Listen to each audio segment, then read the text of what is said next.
Here we are, Margie. Mhm. We are live at year number 3 on the Unnext Network. Can you believe that it has been 3 years, Race, since we started this? No. Time flies when you're having fun, they say, but It's wonderful to be here with you. This has been an amazing journey so far, and being Halloween and then that being our birthday anniversary, that's just super awesome. But we've had some chats here recently about, well, first of all, I want to welcome everybody that's showing up. Happy Halloween, everybody. yes, indeed. Get ahead of myself here. Halloween. Hope you had a good time with the kids and they're all nestled in their beds, and so we can have some spooky time. Yeah, they're all sneaking candy Yeah. in the bed, right? They're probably running around on the sugar highs right now. Yeah. Oh, goodness gracious. I tested my blood sugar earlier, about an hour before the show, and it was like 366. I had to take a shot of insulin quick, but that's another story. Okay. I've been drinking, lots of water, to help get it down, and eating some peanuts. But no more candy for Big Daddy tonight. I already told the grandkids. My granddaughter, she came here. She was a princess, and my grandson was a firefighter this year. So, oh my! I'll post some of those pictures on social media. Anybody that's out there can can check them out a little bit later. But being such a one of my favorite holidays, because the fall is my favorite time of year. It's absolutely without question. Yeah. And and then getting this, I was about to talk about how you and I've had some conversations leading up to tonight. Everybody is so busy and so much stuff going on the Halloween holiday. If you're up in age, and you have children or grandchildren, the days of like Halloween parties and all of that are kind of, they're past, and we're just more focused on passing out candy and being with family and the kids and grandkids. Yeah. And, you being a musician, I'm sure you played a lot of parties and things like that on. I did so many parties and clubs, and mostly clubs, traveling around and working late nights. And then when it's Halloween, that was always a special time. It was a blast. There was always a big party going on somewhere, but now I don't miss it. I don't miss it. Thinking back, to my radio days, my early years in radio, there was always I had mentioned this to you, in pre-show. There was always a couple of weeks before Halloween, the radio stations that I worked at would usually have partnered up with JC's or the Kiwanis Club or the City Chamber, and worked with doing haunted houses and spook houses and stuff to raise money for various charities and that sort. And so we would volunteer our time to scare the hell out of people, for the first couple of weeks leading up to Halloween. And then when Halloween came, we were DJing Halloween parties and dances for junior highs and high schools and college and that stuff. But when Halloween got there, then you've got, we had this one station I worked for had the Headbangers Ball at a local club, and it was a big party every year. And so you go do that. And, looking back on your career in music and, and going to those clubs and parties and that, and me doing this, in radio, it's exhausting to think about it. Oh, it is. just super exhausting just thinking about it. It's a young man and a young lady's game. Oh yeah, you gotta have energy. You've got to be able to, be working for 8, 10, 12 hours nonstop on your feet most of the time. And so that is a young person's game. Let me tell you. Yeah. Well, I could not even imagine playing for 4 hours straight like I used to. golly. I can't do it now. That's after you travel to the place and yeah. unloading and setting up and then putting all your stuff away and then playing the gig, and then you have to break it all down and pack it all away and then haul it back and load it back up and then Yeah. on your way home. And I did it. I'd be getting home at 3:00 and I'd be wired and wouldn't want to go to sleep for another hour. And I'm thinking now, shoot, that's not happening. Well, No, well, I still kind of have a problem sleeping now because of so many years working late. And now I'll go to bed at 11:00 and I'll lay there awake for 2-3 hours. I know exactly not go to sleep. what you're talking about. Yeah, I did. In the early days, I did overnights in radio. I preferred to do them, and so program directors I worked for loved that because so many guys and girls want to be on the day shift, right? They want to be during drive time or 7 to midnight or that kind of thing. I love doing overnights. It was the best shift, and so when I left radio, I was stuck in that mode, like third shifter, and the overnight hours. And, but now we're at the age where like we are, really easy going and, we're with the family and that kind of a thing. And for all of you out there, that, are tuning in tonight, we appreciate you taking the time to be here for the live program. There are going to be so many people watch this, as a video cast and a podcast. And how you doing, Maria? I love you, sis. But in the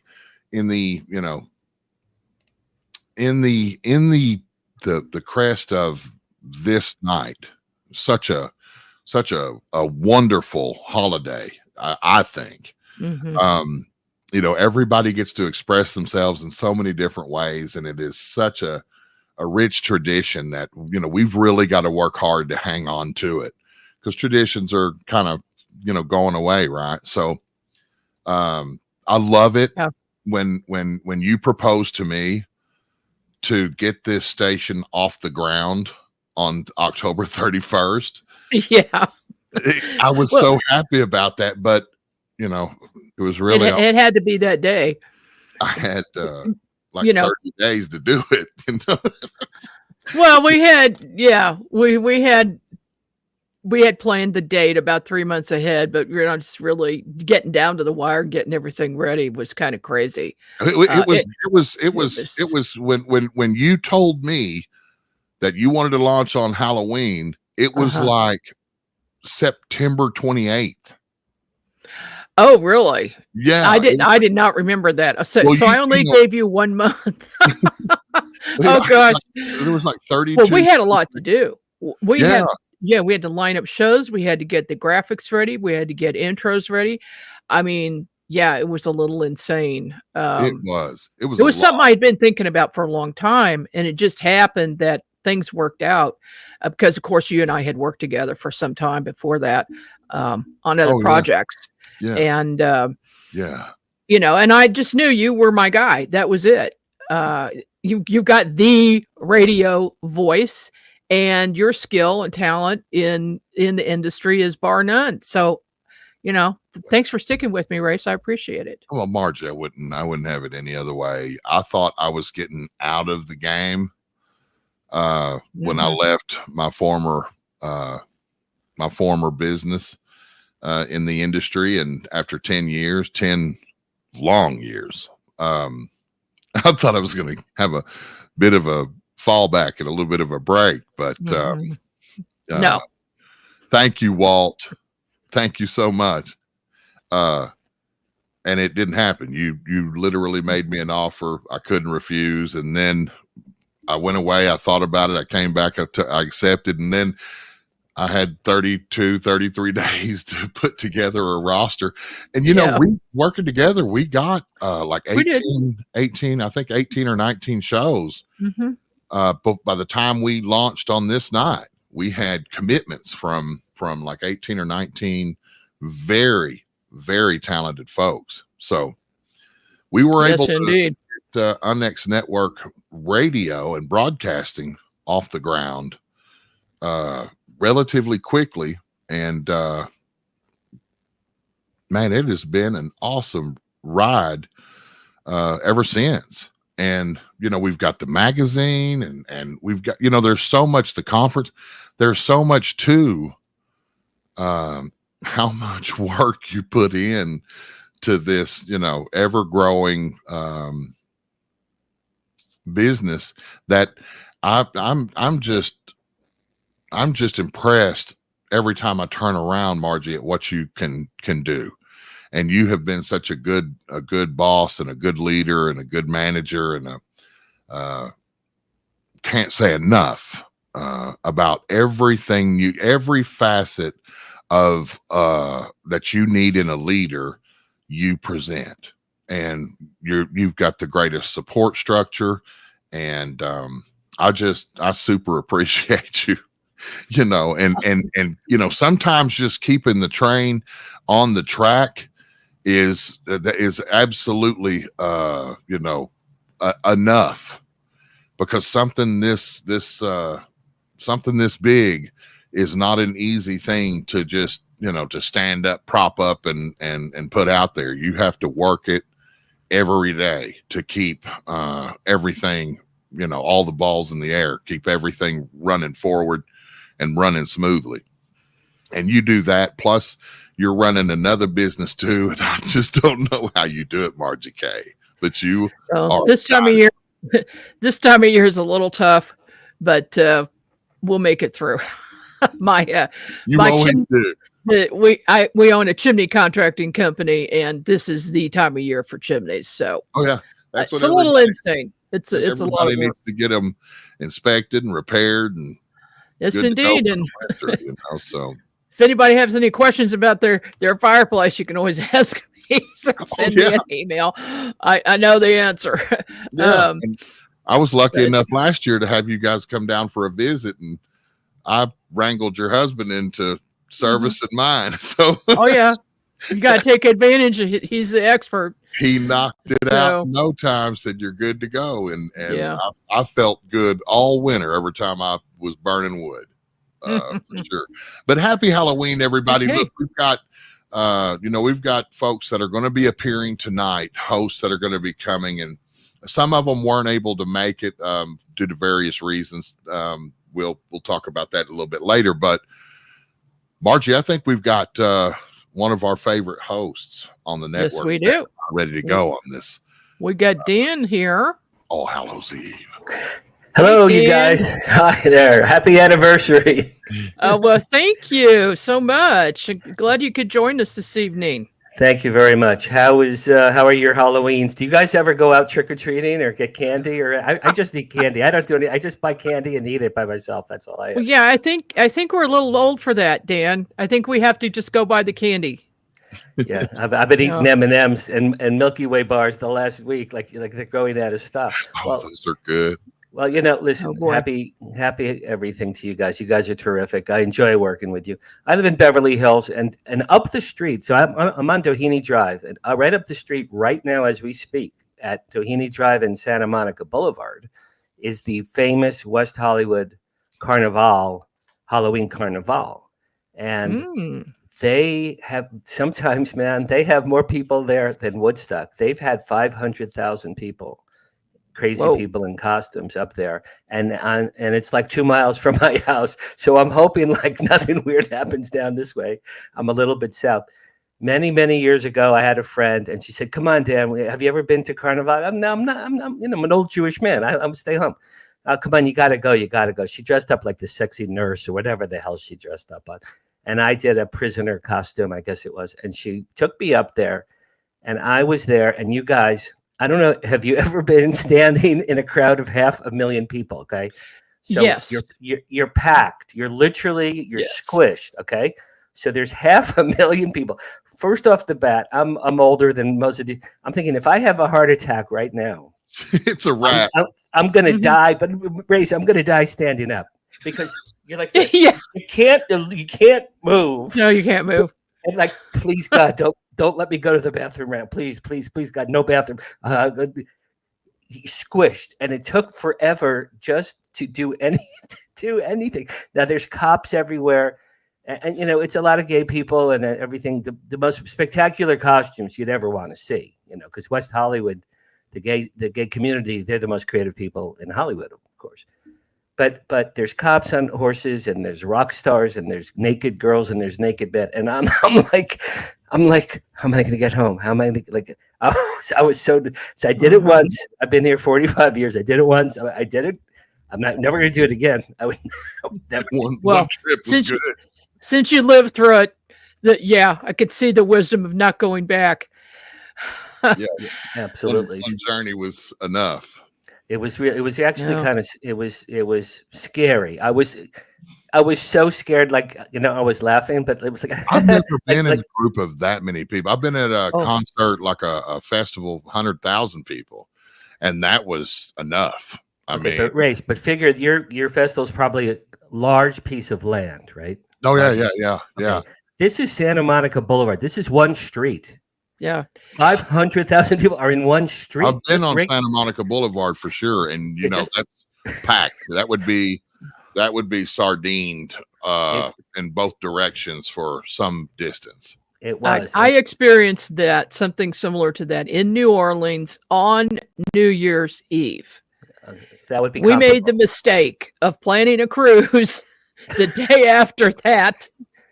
That would be comparable, yes. Oh my God! I didn't think we were going to get out, and we were squished like that, just walking along. You couldn't change direction or anything. You had to just go with the crowd. And you know, we couldn't even get home. We couldn't even get a cab. We couldn't get to our Airbnb until at 4:00 in the morning. Yeah, I mean, I'm not really claustrophobic, you know, but there were times I was probably out on that street for maybe 2 hours with my friend.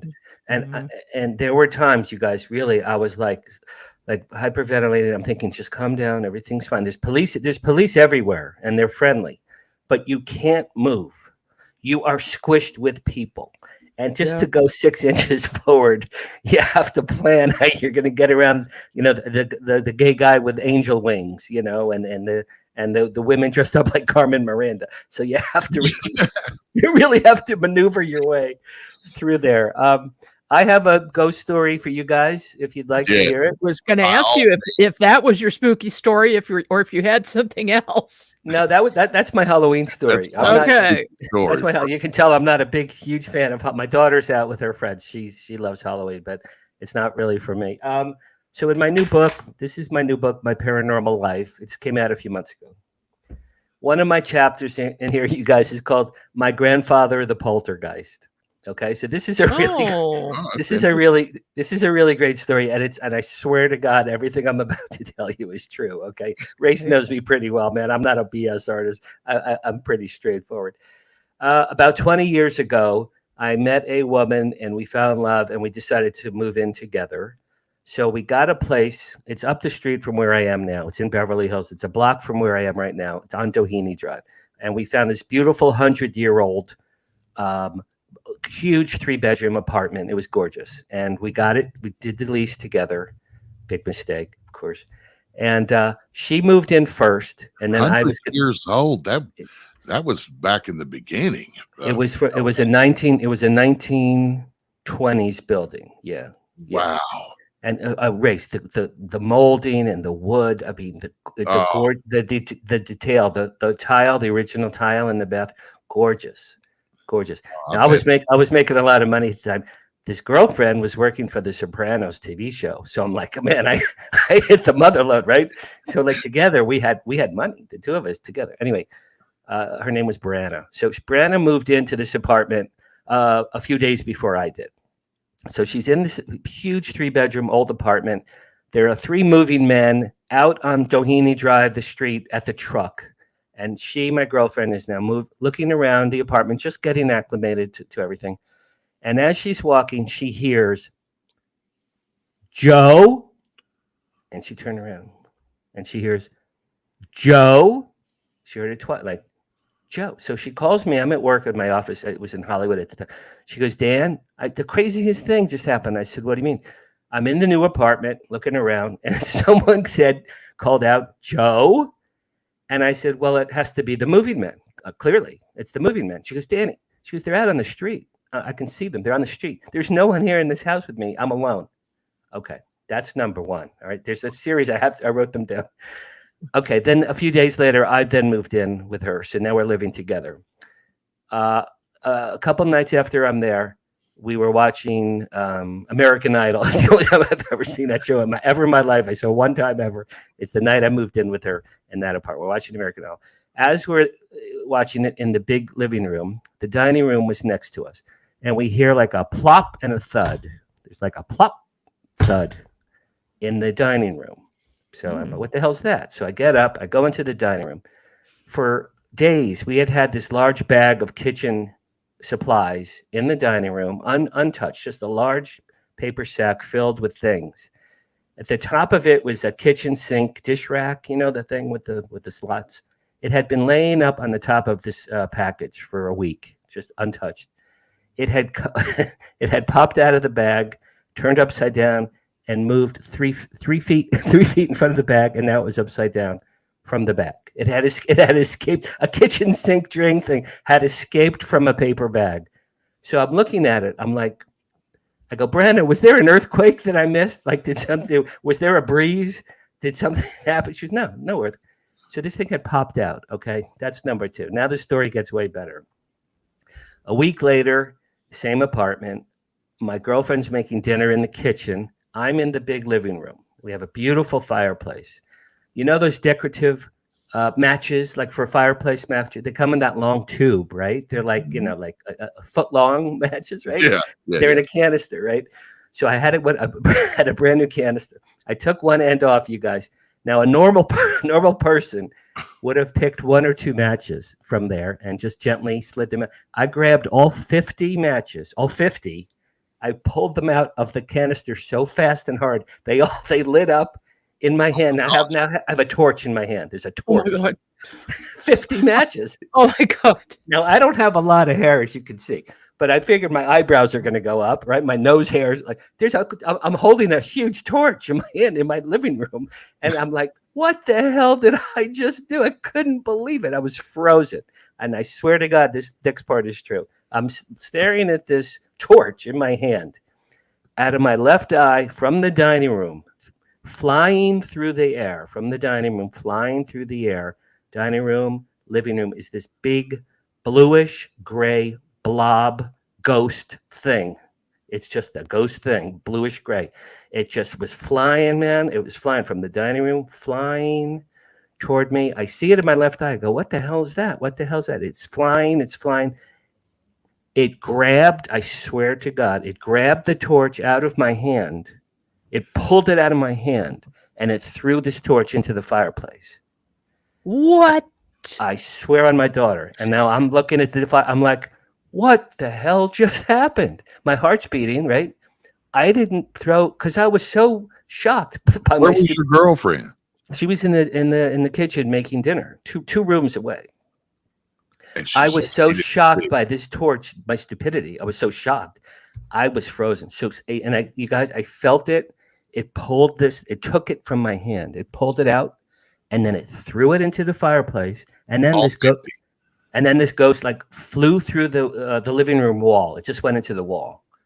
And I'm like, well, if that wasn't a ghost, there's no such thing as ghost, because that had to be a ghost.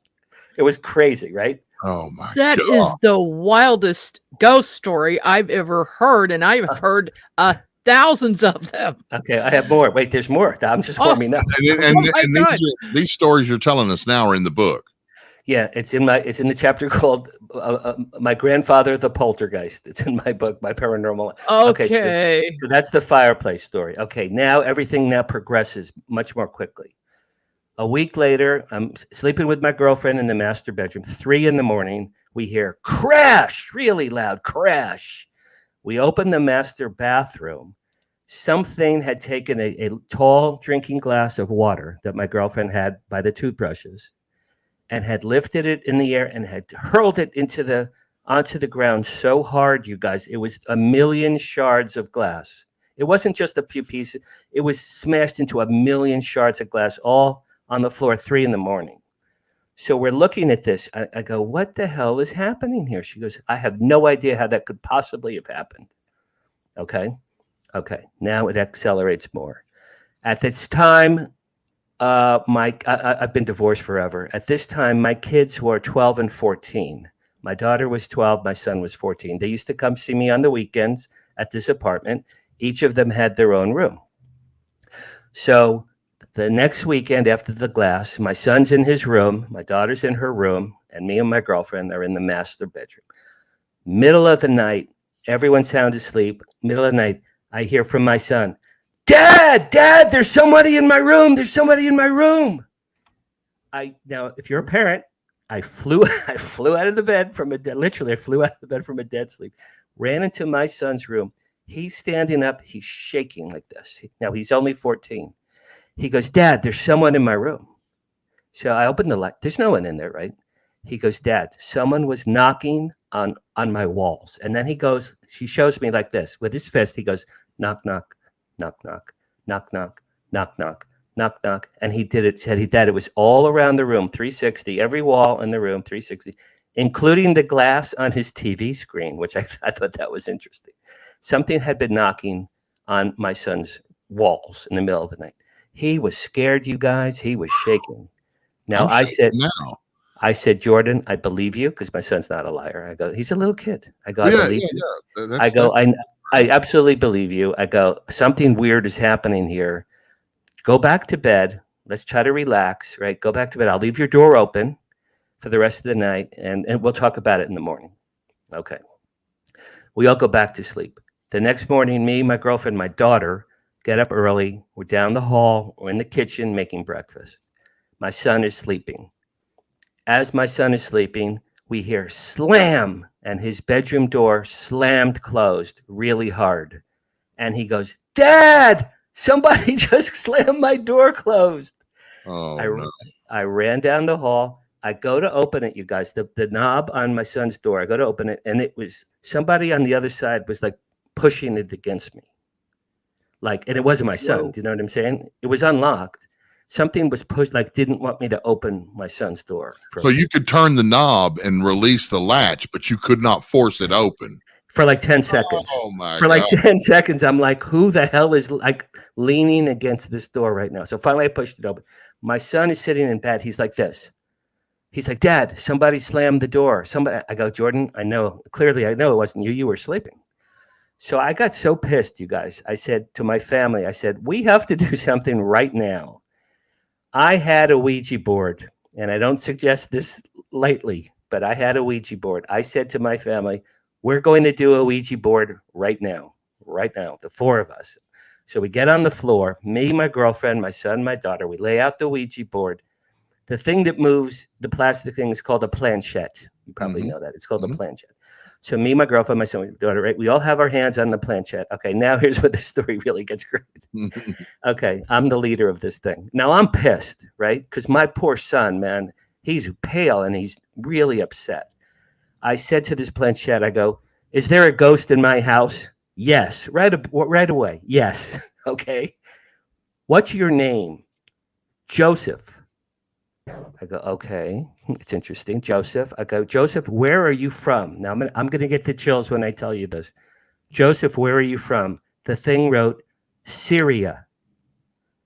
I start crying. My father's father, Joseph, was from Syria. I swear to God. Oh, my gosh. And I have chills right now. I go, Grandpa Joe, is that you? Yes. This is the year 2003, you guys. My Grandpa Joe died in 1967. I was 11. It's my Grandpa Joe. I'm Grandpa Joe. Is that you? Yes. I'm crying. I'm like, holy crap, my grandfather.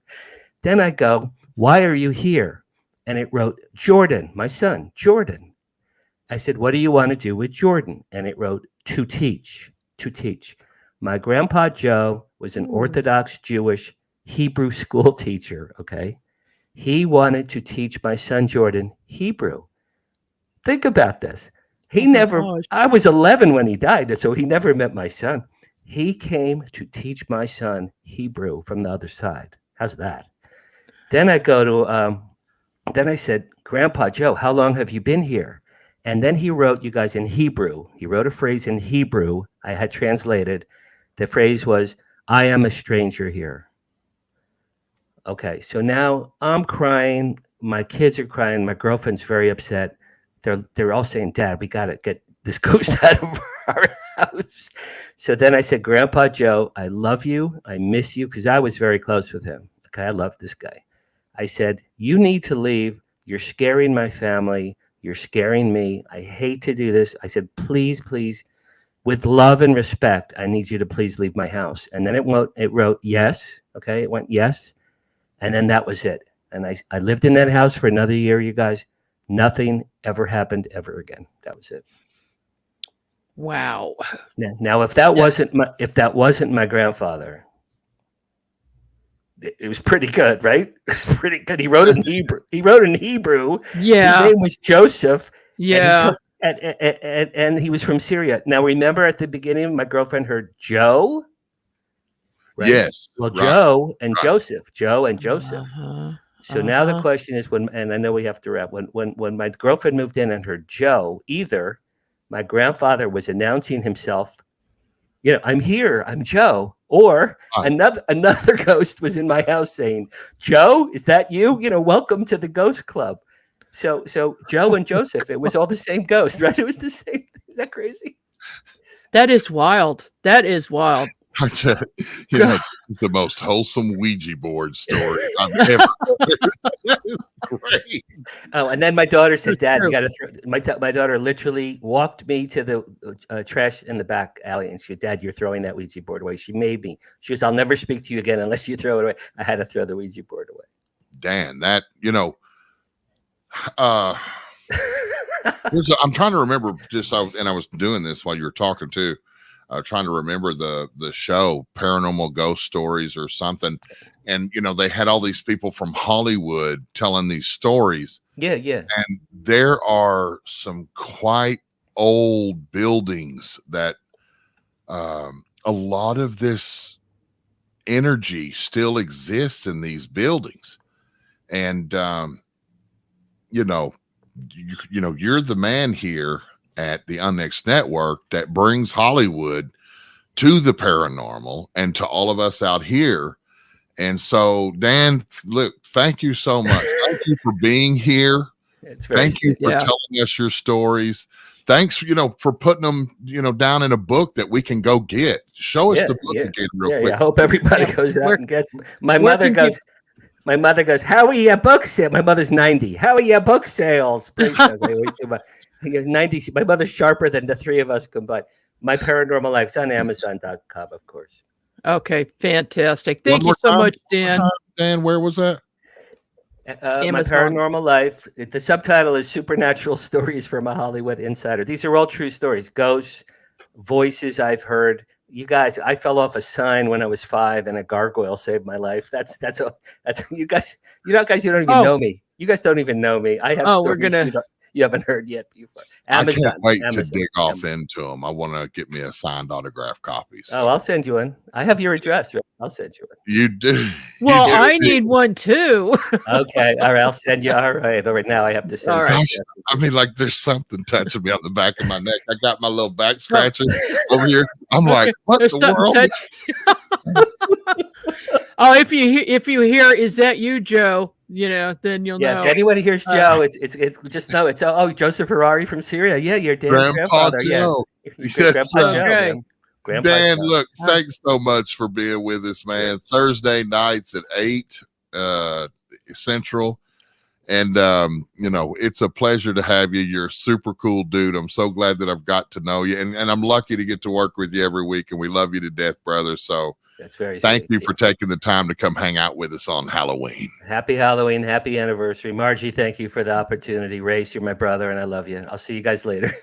Okay. Thanks, Dan. Bye-bye.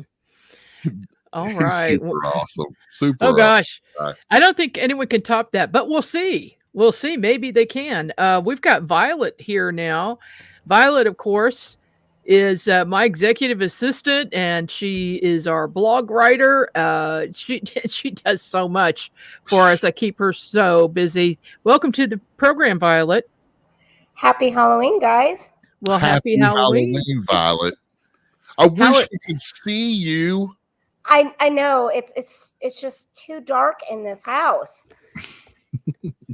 Well, we'll be happy to listen to your voice. So how has your Halloween evening gone so far this evening? It's some mellow.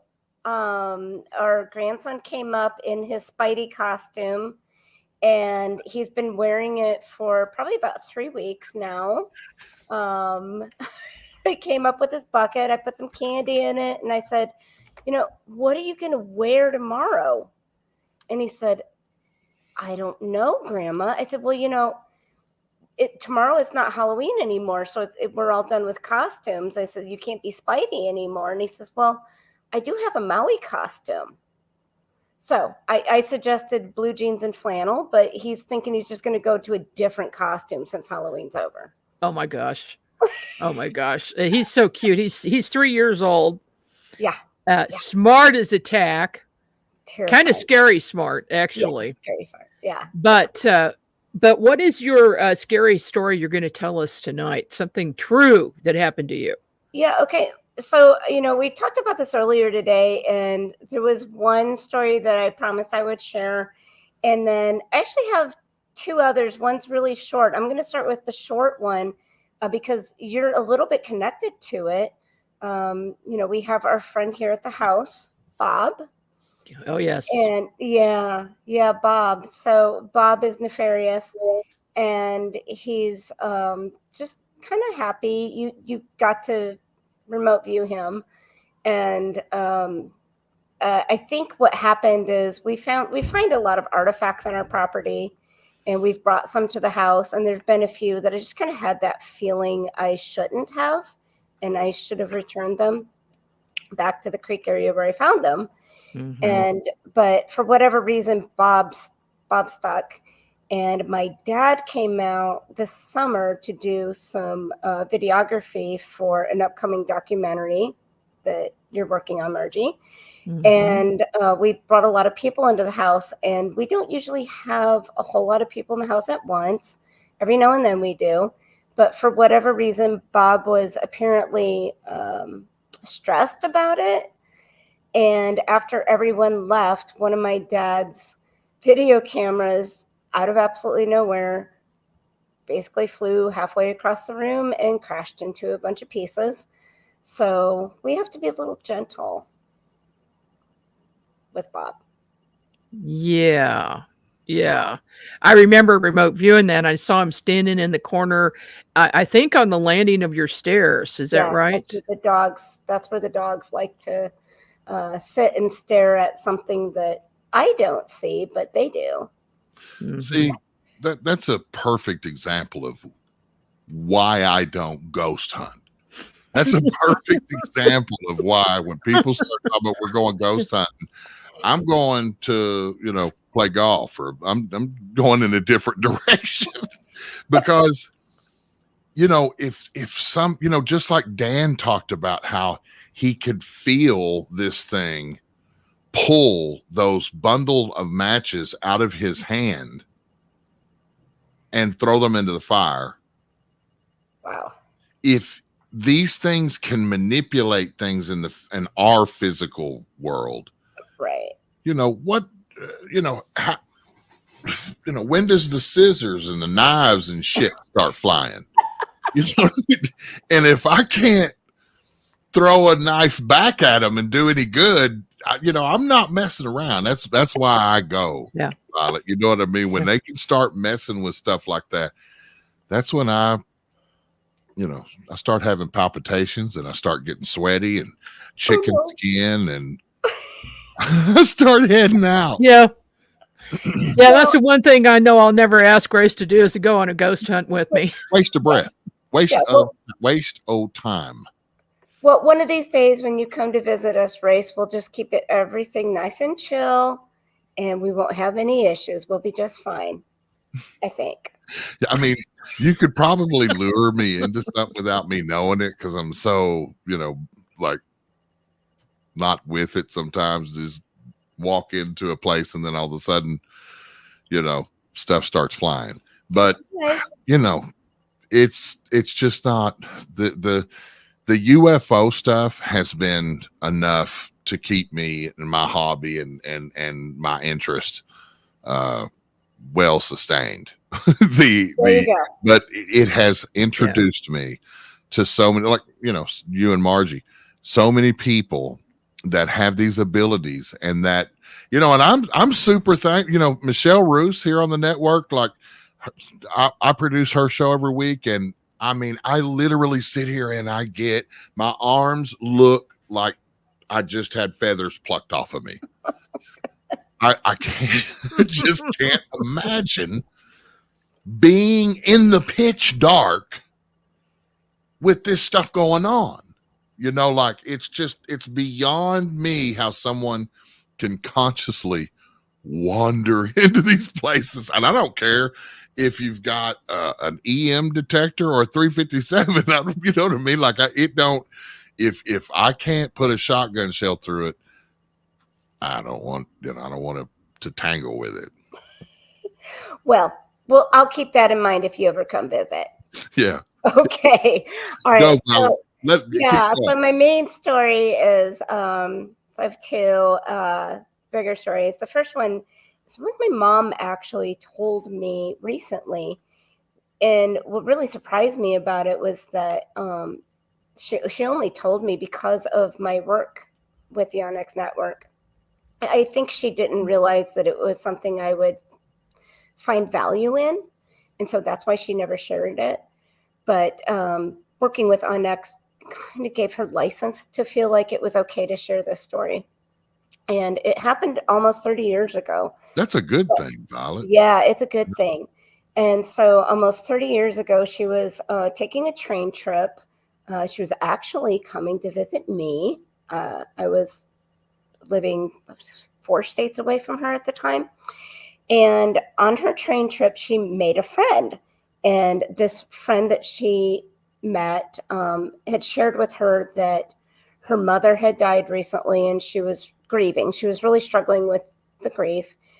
And my mom all of us had been through something that caused grief as well. And so they bonded on that particular subject. They played cards. They shared stories all evening. And it got late. Mom went to bed in her car. And she said she woke up in the middle of the night and there was this elderly woman in her car right at her bed touching her. And she said, I just want to thank you so much for being such a good friend. She needed you. She really needed that good friend tonight. And my mom said that she felt very awake, but she was trying to convince herself that it was a dream. It was just a dream. And so she went back to sleep. And in the morning, she went and found her friend and asked if she could see a picture of her mother. And when her friend shared the picture, it was the woman that had visited her in the middle of the night. So, Yeah. It happens. That stuff happens.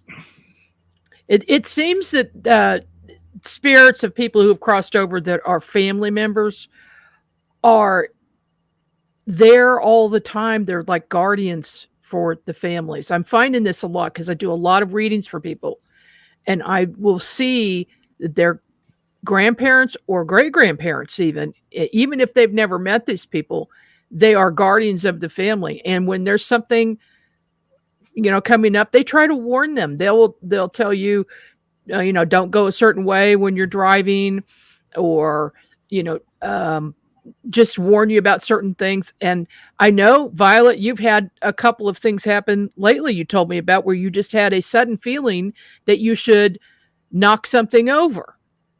And it turned out that if you had, it would have, prevented a worse accident. So I think that's our relatives that are watching out for us. But what is your other story? Yeah. Okay. So the other story, I was putting together an event at a historic home that I had researched. I did all the research on the property. And we had this event we were putting together where we had live music, and all throughout the house, every single room had like a little plaque with some historical information about the house, just to make it fun, and platters of food. So I got to the house early. I'm in the kitchen. I'm getting all the groceries out and all the food out, getting it set up. And I was alone. And I was a little frustrated because my helpers were supposed to be there and they weren't there yet. And yeah, so I'm the person that on time means 10 minutes early usually. So like, where are you people? I'm putting all this together. I'm stressing out a little bit. And I felt someone grab the top portion of my arm really gently and lovingly. And I'm like, oh, that's my friend. She's here finally. She's here to help me get everything ready. And I turned around and I was still 100% completely alone. Threw the food out of my hands, ran out of the house, sat in the car. I waited for her to get there and the rest of the crew. And we started the event. I never got in that house again alone. So yeah, that was a little freaky for me. Another interesting thing about it was that there was a couple that came through the house to that event with a baby. And for several weeks after they had gone home that night, the bathroom sink near the baby's room and the light in the hallway kept coming on their own. And they attributed it to having been in that house. Something followed them home.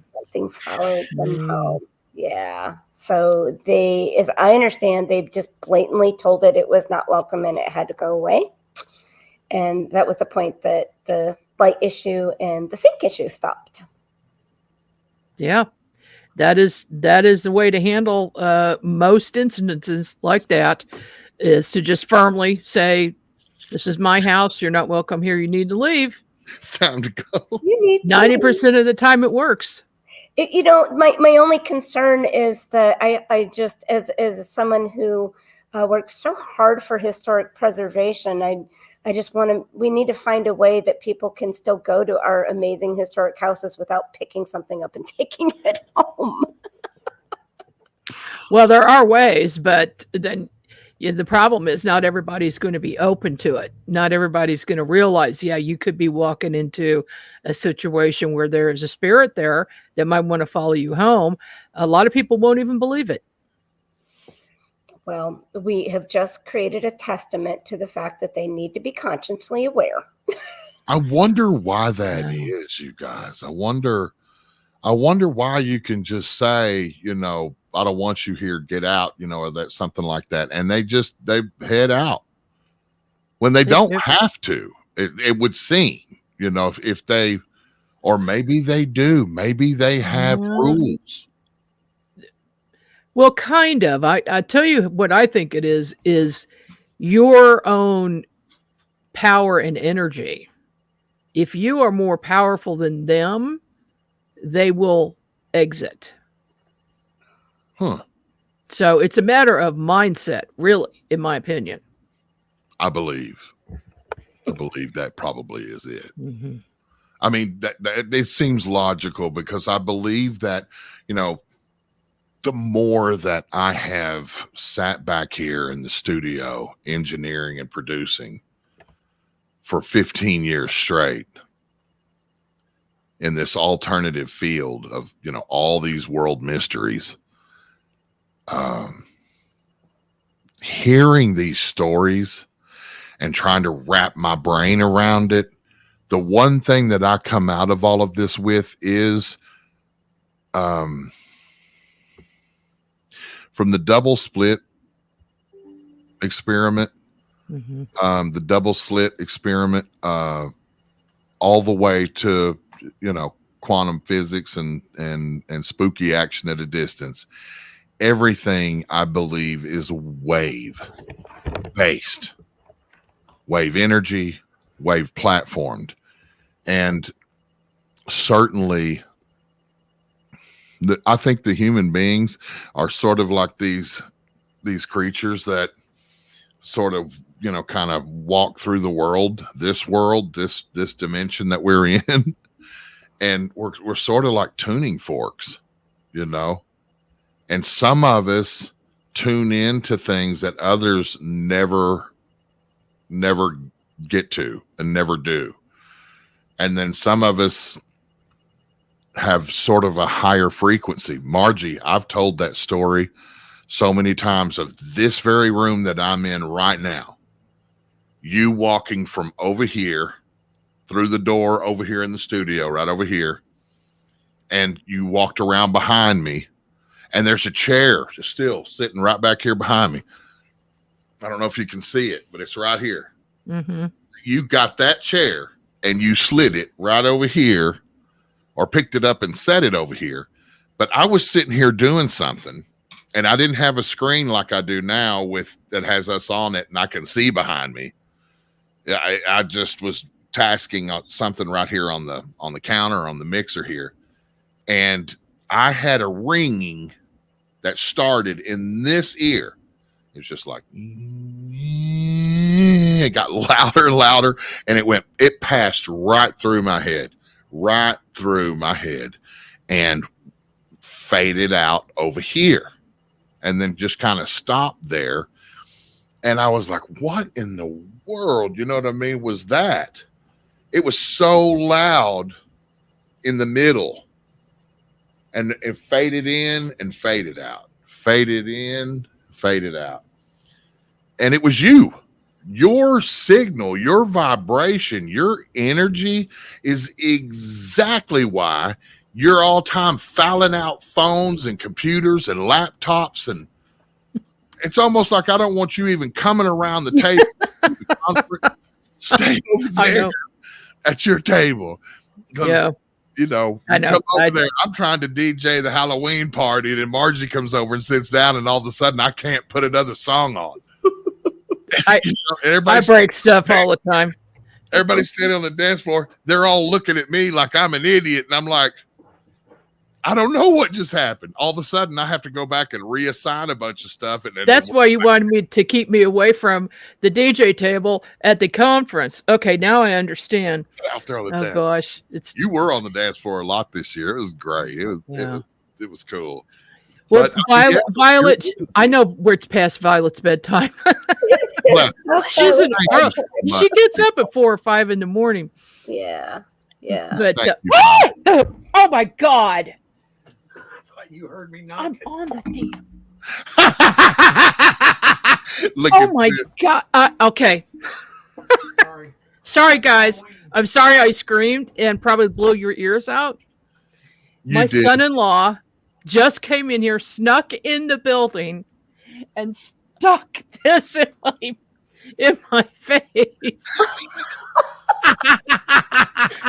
And all I see in the dark is the white of floating here. Look, ladies and gentlemen, he is so going to die. This is why we do live.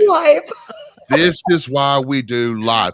Podcasting is great. Don't get me wrong. I love podcasters and I love it. But this is why I have been a proponent of live radio all my life. Like there's you can't mistake it. This is how it works. That was real. That was real.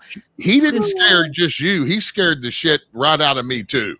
Oh, good. Okay. Like, I'm glad I wasn't the only one. You screamed and I jumped, and I bet Violet probably did too, but we just and I totally lost my sleepy train of thought after that moment. Yes. She woke right up. Oh my gosh. Well, Violet, thank you so much, honey. Thank you for having me on. Come hang out with us on Halloween on our anniversary. Yes, and thank you for everything you do, and it is such an honor to be a part of the Onyx Network. Thank you for everything you do, sister. Love you guys. You work your butt off. Thank you so much, Violet. Have Thank a you good for putting up Halloween. with me every day. Love it. I do. All right. right. Good night, honey. All right. Good night, Good guys. night. Oh my gosh. Margie, that just scared the shit right out of me. Oh, I wasn't expecting it. And he said, I thought you heard me knock. No, I didn't hear him knock. And he didn't know I was on the air either. I heard you say. So he just thinks I'm working. Live on the show or whatever. And the poor guy, I thought you heard me come. Okay, so at midnight when we're done, I'm going over to their house and I will get him back. So I'll try to get it on film. All right, Margie. Well, let's take a commercial break so I can go change my pants. Okay, let's do that. We'll be back right after this. The Onyx Network presents a health and wellness spiritually based brand of hemp-derived CBD products made by Hopewell Farm in Harrogate, Tennessee. We apply our Cathara energy work with all of our plants and products. Our products made in small batches with only 2 ingredients of pure hemp, full spectrum crude oil, and coconut-derived MCT oil. Third-party lab tested for potency and legal THC levels with 6 strengths of 1 ounce oil to choose from. Know what you're buying and get what you pay for from Hopewell Farm. Applied directly to a specific area, Hopewell Farm topical salve in 1 ounce and ½ ounce sizes made with pure hemp crude oil, comfrey extract, and all natural ingredients. Find the Hopewell Farm link and coupon code on the Onyx Network website at onyxnetwork.com. That's onyxnetwork.com.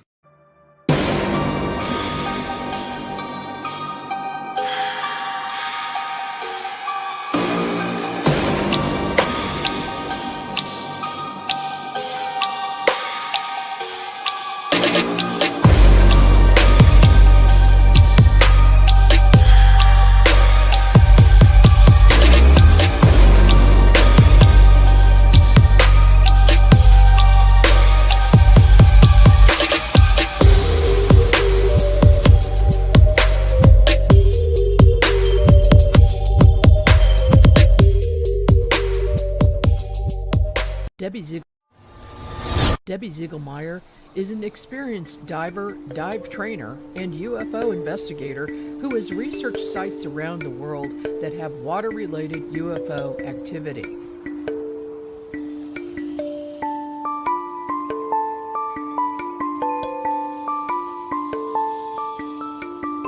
now know that even the Pentagon admits that there are unknown objects in the skies and underwater around the world.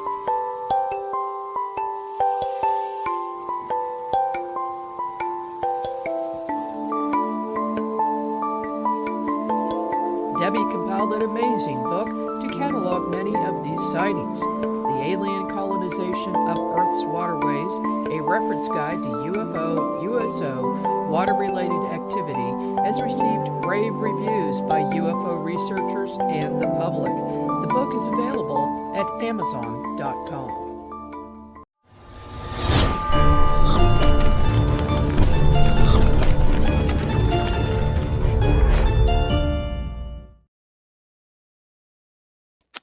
And we're back with our Halloween special this evening. This is the 3rd anniversary of the Onyx Network. We started this on October 31st, 2021, and COVID was still hanging around at that point. But we decided to go forward with this crazy venture.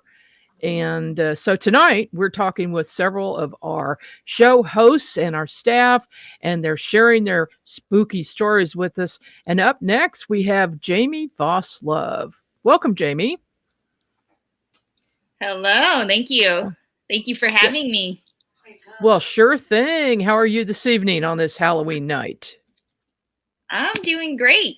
The veil is always sort of thin in my world. So today's an extra special day. Just makes it a little bit more. So.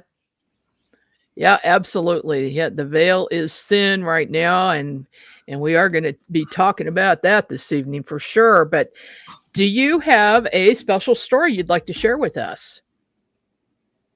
I sure do. So this one was pretty recent, and this is sort of my unexplained story, if you will. Was traveling to a little place called Iola, Kansas. Have you heard of that? Yeah, I think I have, but I don't know where it is. Yes. Well, I'm not quite sure I know how to explain it either, where it is, but it's somewhere out there in the middle of nowhere, so to speak. And I was staying in an Airbnb in a building, an old building that was built in the late 1800s, early 1900s. And I, immediately sensed kind of a presence, quite a bit of activity. There was some light phenomenon happening. And I heard a man's voice say, "Wake up at 6 a.m." And I was like, what is this bossy ghost, that's hanging out? And it wasn't an energy that I knew who it was. And so I just kind of was like in my mind thinking, no, I'm not waking up at 6 a.m. tomorrow. Like, who is this ghost telling me what's up? And I eventually fell asleep. And in the morning, I felt a hand on my shoulder, and it woke me up. Or actually, I felt a hand on my shoulder, and then I heard "wake up," and it sort of jolted me out of bed. And then the alarm in the place just started going off, and I look over, and it says 6 a.m. on the alarm clock. Oh my. Oh, that is weird. That is kind of spooky. That's one of the things that unnerves me when something ghostly happens is the hand on the shoulder or on the arm, where you can actually physically feel that. And especially in your case where you don't know who that person is. Did you ever get any indication of, from the owners that there might have been someone haunting the place? No, I didn't, but I sort of asked around town, and they said that they've heard that before. I don't know if it was in that specific building, but just in the town circle there, or town square, actually. And there's several old buildings, and it's actually an interesting fact about the town. It's the largest town square in the United States, apparently. And so there's a lot of history there. Yep. Margie, it's just about I want to say maybe an hour southeast of you, right across the border. Okay. Well, so not too far from Atchison.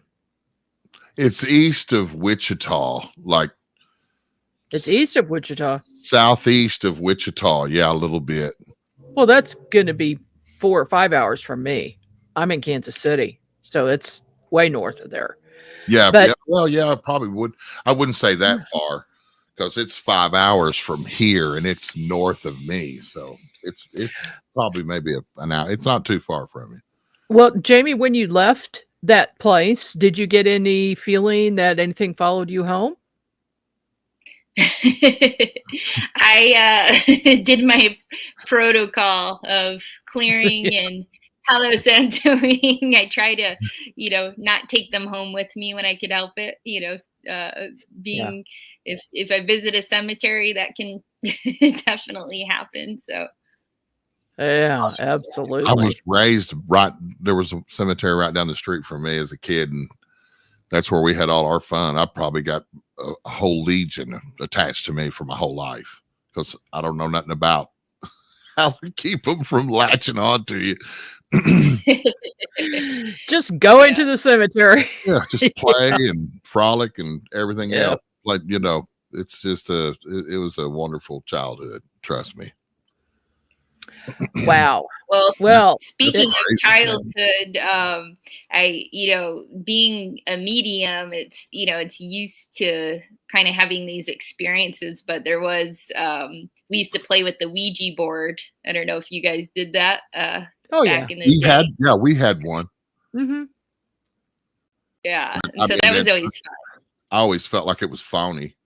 I always felt like my brothers and sisters were making it move to scare me. Because I was the baby of 5 kids. I was always that's probably why, Margie, I don't want to mess with it. I was terrified as a kid. They were constantly scaring me to death. Oh, yeah. Yeah. Your brothers and sisters would be scaring you. Okay. Got it. Yeah. Got it. So that explains it. He doesn't like to be scared. We were crafty kids on Halloween, y'all. Like, we only had maybe 6 or 7 costumes, and those were hand me down like costumes from years past. And when we would go to a house, like there was a couple of houses in our neighborhood where like a butler would come to the door with a big silver tray that had full size candy bars on it, right? And so those houses, we would go to the door, we'd get a candy bar, and then we'd go around the corner and we would all just switch masks and like they would. Oh my gosh. You know what I mean? Kids, I have conscious memories of us actually thinking we were outsmarting these people when we were little. Our parents are out at the street laughing, probably hysterically, watching kids from 5 years old to like 10 years old, 11, 12 years old do this. And, we had a cemetery right at the end of the street, and that was just like a fixture for us. Like, it was always real spooky. And, when you start to get to that age where, your teen years, it really got fun, because it's always great when girls get spooked. You know what I mean? They run to you and grab you and hold on to you. And it's like, yeah, let's do this some more. This was the greatest time of year. But I also, Jamie, you brought that up. Like, I often wondered, like hearing in these stories when I produce, about, people hunt these cemeteries. They ghost hunt there a lot. Like, is it really like a place that bears fruit for these people who are researching and looking into this stuff? Definitely. Man, yeah, I know. No, go ahead. Go ahead. Oh, I was just going to say, I there was a time like where I thought, friends were playing the jokes on the on the Ouija board, and I remember this one time though, this guy who was actually a musician who had passed away, and we were at the edge of the basement stairs calling his energy, and all of a sudden a keyboard went ding.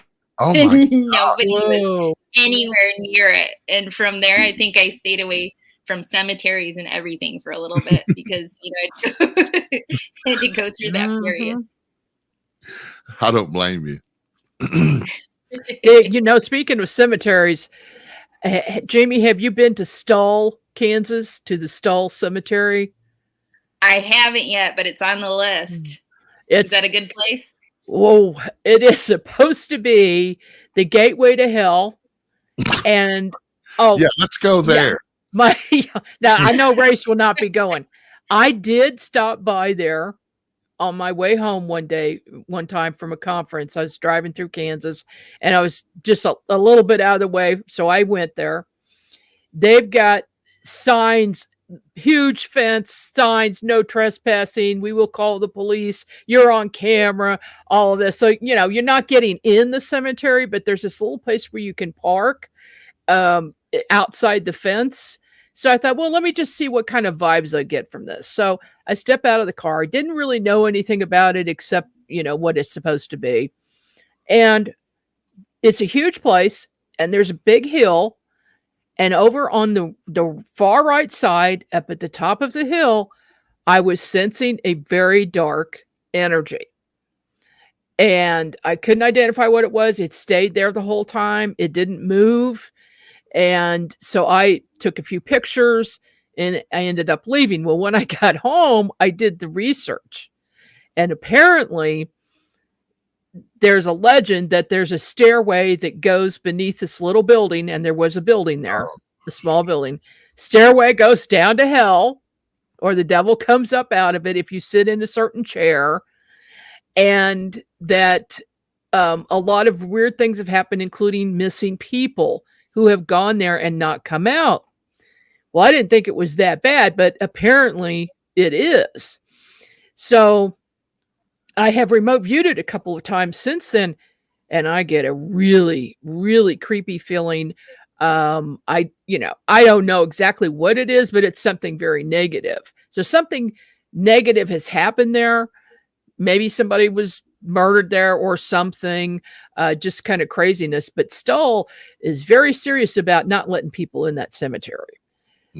So it's not something we can investigate. We cannot go with any equipment or anything or get anywhere near where this site is. You can't get anywhere near the gateway to hell. No. And I don't know if I want to. No. But, Gateway, you can have all that. Yeah, but if you go by there, let me know what kind of vibes you get from the place. Definitely. I'll probably take your cue and remote view in first. Oh yeah, I would suggest that. Kansas, man, that place seems to be loaded with like ghost type stuff. Kansas is, we were talking about Robin, my wife. She was born in Atchison, and I know from working with a guy, Donald Allen Kirch, years and years ago. He had all these recordings from, what was that house, Margie, you said? Sally House. The Sally House. Yeah. Exactly. And, it was enough to make me tune out. Like, I can't. I just can't. As much as I like speaking, but like I've had homes that I've had to live in that had ghosts in them, and I like two of them, but nothing really bad. Anything, my poor dogs, they drove them nuts, but I just can't willingly suit up and go after them. Got to find them to go. I just can't. I'm I think chicken. People do ghost hunting and investigations, paranormal investigations, because we're all looking for answers. We're all looking to see what it's like on the other side after you cross over, and if there really is life after death. And I firmly believe that absolutely is. There's really no death. It's just your soul lives on forever, because there's too much evidence. How do you feel about it, Jamie? Oh yeah. I mean, just in the line of work and the experiences I've had, it kind of feels like, I don't know if you guys have seen the movie, The Never Ending Story. Oh yeah.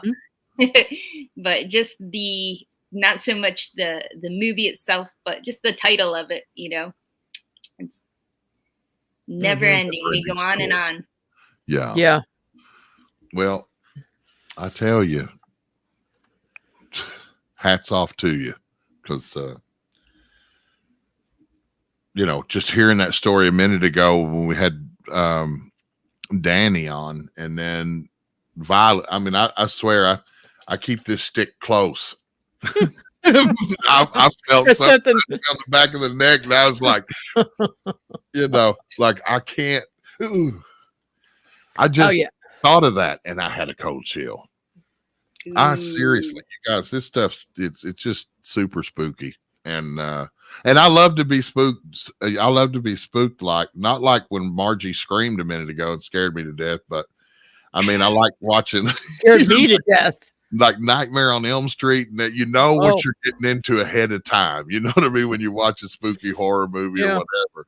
Yeah, you go to a haunted house. That it's fun. It's fun, but But when you don't expect it, and there's this thing floating in the air by itself, this witch.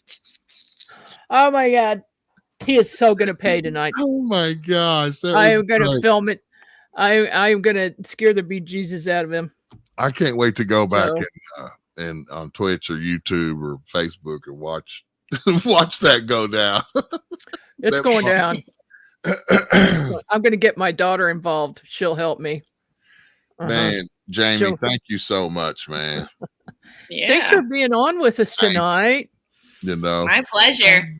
Starseed Ascension, one of my favorite shows, and you know, having you here just classes this place up a bunch. You know what I mean? I truly appreciate you taking the time to work with us and to deliver such good information, enlightening information, and educational stuff to all of the viewers and listeners here. I appreciate working with you, and thank you so much for taking the time on your Halloween to come hang out with us for a little while.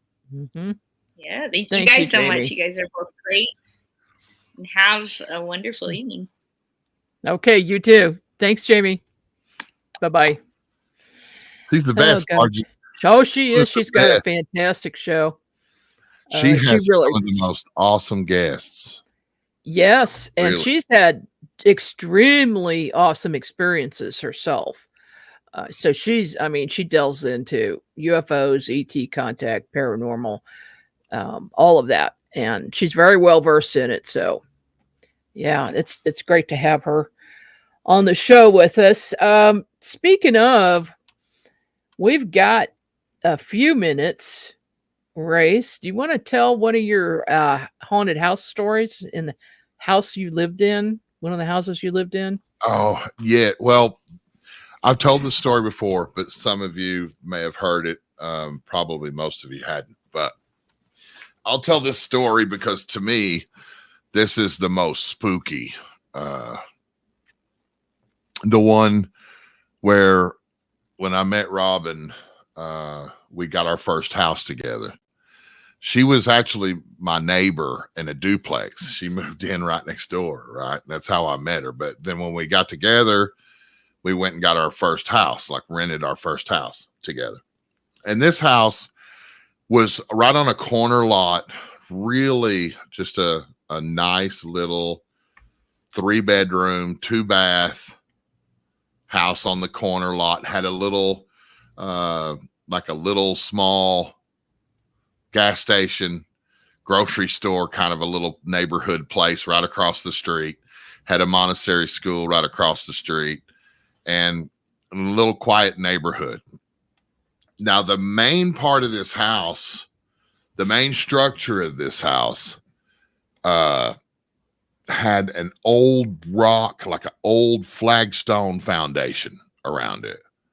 And it originally was a living room, a bedroom, a bath, and a kitchen, and just a little small dining area right off the kitchen. And they added on to the whole end of the house a big, huge master bedroom. It was the whole width of the house, and like 22 foot in length longer. So it was the master bedroom. It was big enough to put a full sectional in and a full California king size bed, a 55-gallon fish tank, and dresser and chest of drawers and nightstands and everything, and had plenty of room. Like it was its own little apartment, really. Master bath, walk-in closet.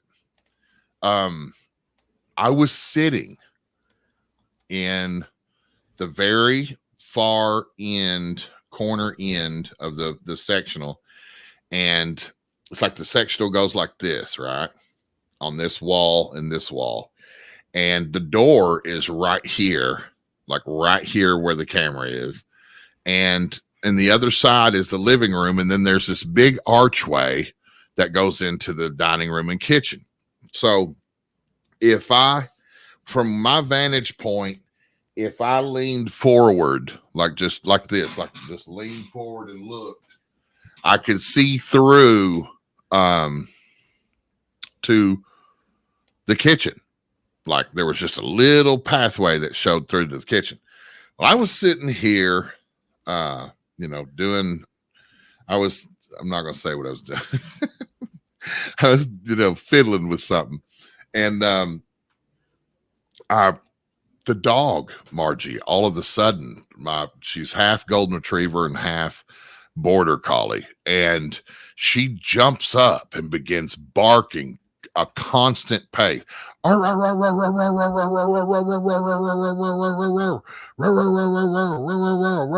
constant hair standing straight up all the way down the length of her back. And I was like, Cheyenne. And she's looking through, you know, that direction through the dining room, the living room, the dining room, and the kitchen, and barking. And I thought someone had come through from the back of the house through the laundry room and pantry that was right on the other side of the kitchen. And so I reached down and grabbed my pistol and I jacked a shell into it. And I kind of got up and I was leaning, you know, going around, you know, the threshold of that doorway, just lightly. She's barking. She hasn't let up. And I get around the doorway and I don't see anybody. So I step through out of the bedroom into the living room. There's nobody in the living room. I go through that big archway into the dining room. There's no one in the dining room. I go around the refrigerator and there's nobody in the kitchen. And then there's another doorway right over here that led out to the laundry room. And that was where the back door was. Now, the back door had 2 deadbolts on it, a doorknob, and a chain. And it was that way when we got the house. And I cleared the laundry room, and that chain was on that door. So nobody could have come through it and gone back out of it and then latched that chain. There was no way. I would have seen them. There was only one way in and one way out, and I would have seen them through that open bedroom door. And by that time, the kids at the other end of the house, their rooms were at the other end, and they were coming, you know, down the hallway like, what's Cheyenne barking? I was like, get back to your rooms. You know what I mean? Because I didn't know what had happened. But here's the deal. What I left out was this. When I came around the corner and Cheyenne was still barking, when I cleared that refrigerator, the counter on the opposite side of the kitchen, there was a bag of sugar. And as I came around that corner, that bag of sugar just tilted and rocked a little bit and stopped. It just, and it looked full. It was like pushed out and kind of rounded on the edges, right? Like when a sugar bag's full. But it was empty because some hours earlier in that day, I had taken that full bag of sugar and I had emptied it into a decanter. And I took the sugar bag, I shook it, tapped it, shook it, and then I pleated it on both sides, laid it down flat, and I folded all the way up and I sat it in the trash can at the end of that counter. And when I saw it, I was sure that somebody was going to be around that corner on the other side of that refrigerator. I was sure of it. And right then, Cheyenne stopped barking. And I went around that refrigerator and Robin, no one was there. None of the kids, no one was there. And so I cleared the rest of the house. It just took me just a second to do it. But as I was coming out of the laundry room, I did not want to look in that trash. I did not want to look down there for some reason, but I did. And that sugar bag was gone because it was right on the top. Like the trash trash can itself was stainless steel, had a little round top on it, and like it was probably 3/4 full. So when I set that in there, you could see it clearly in the trash. And somehow, and I can't explain to you how, somehow that bag got taken out of that trash and it got inflated, for lack of a better term or word. It was like someone put their mouth over it and just blew it back up full, like it was full of sugar, and set it on that counter. And I saw it moving, Margie. I saw it tilt and rock and stop.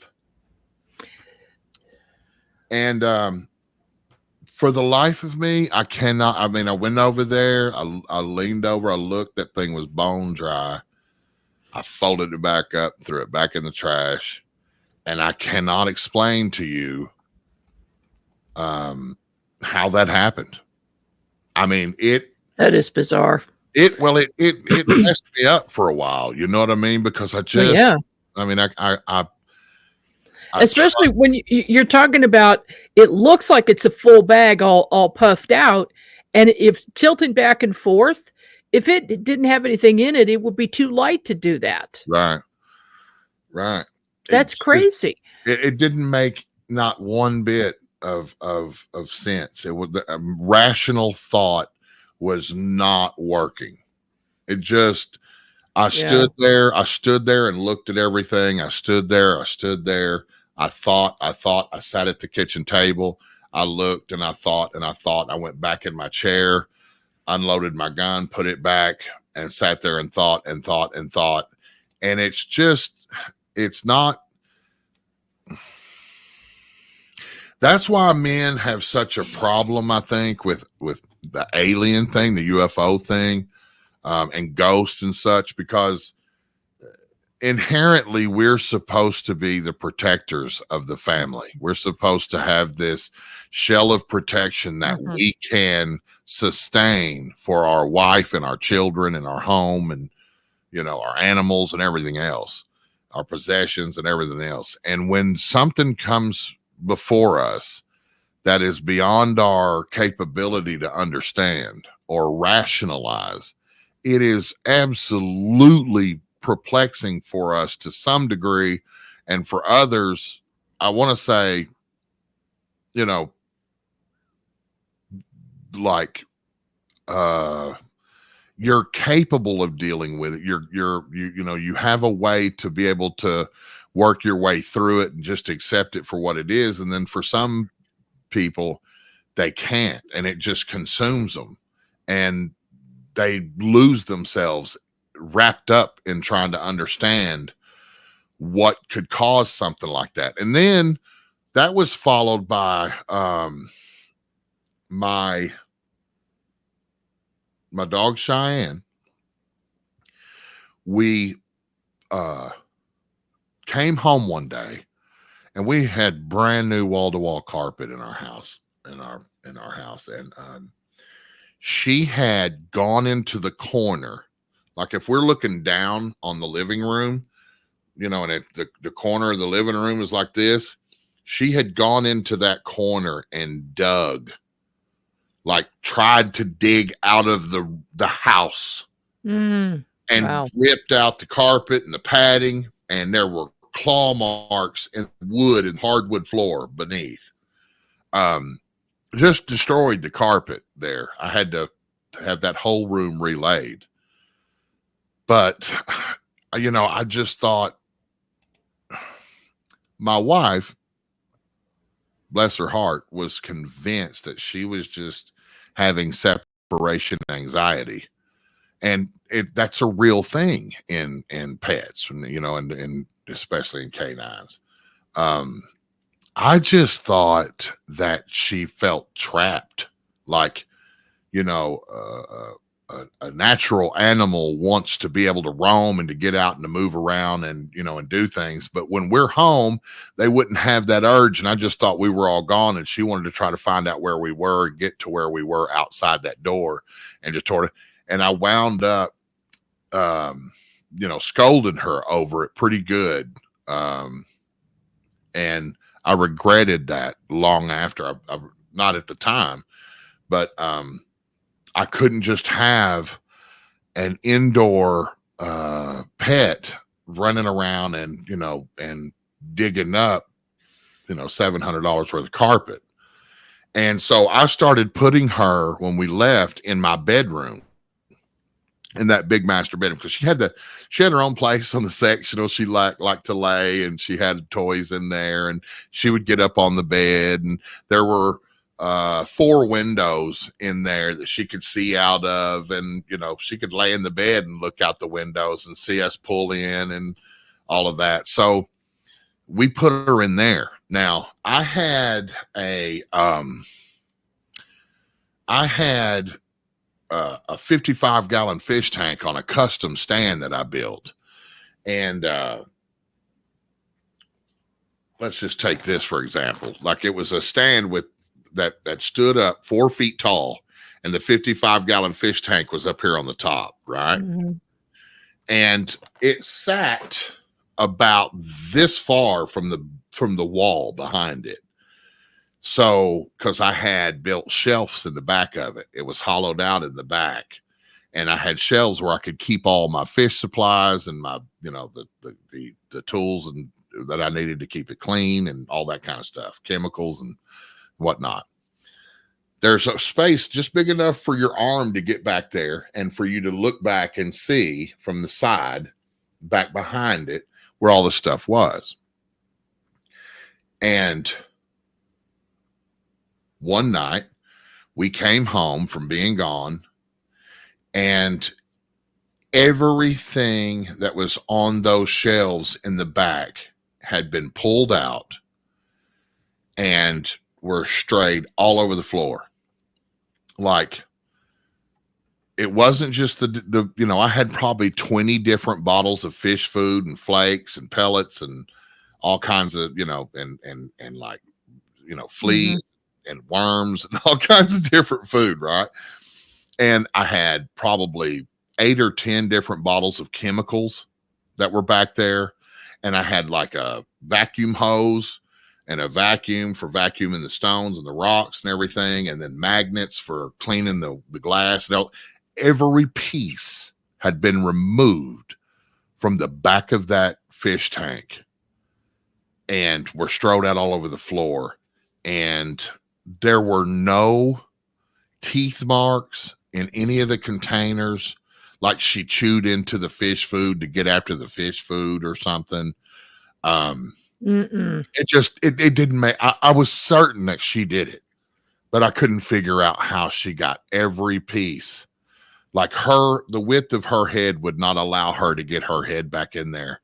And I just kept telling myself she did it. Somehow she did it. She got her paw in there, but there was no way. There was absolutely no way that she could have gotten all of that stuff out from back there.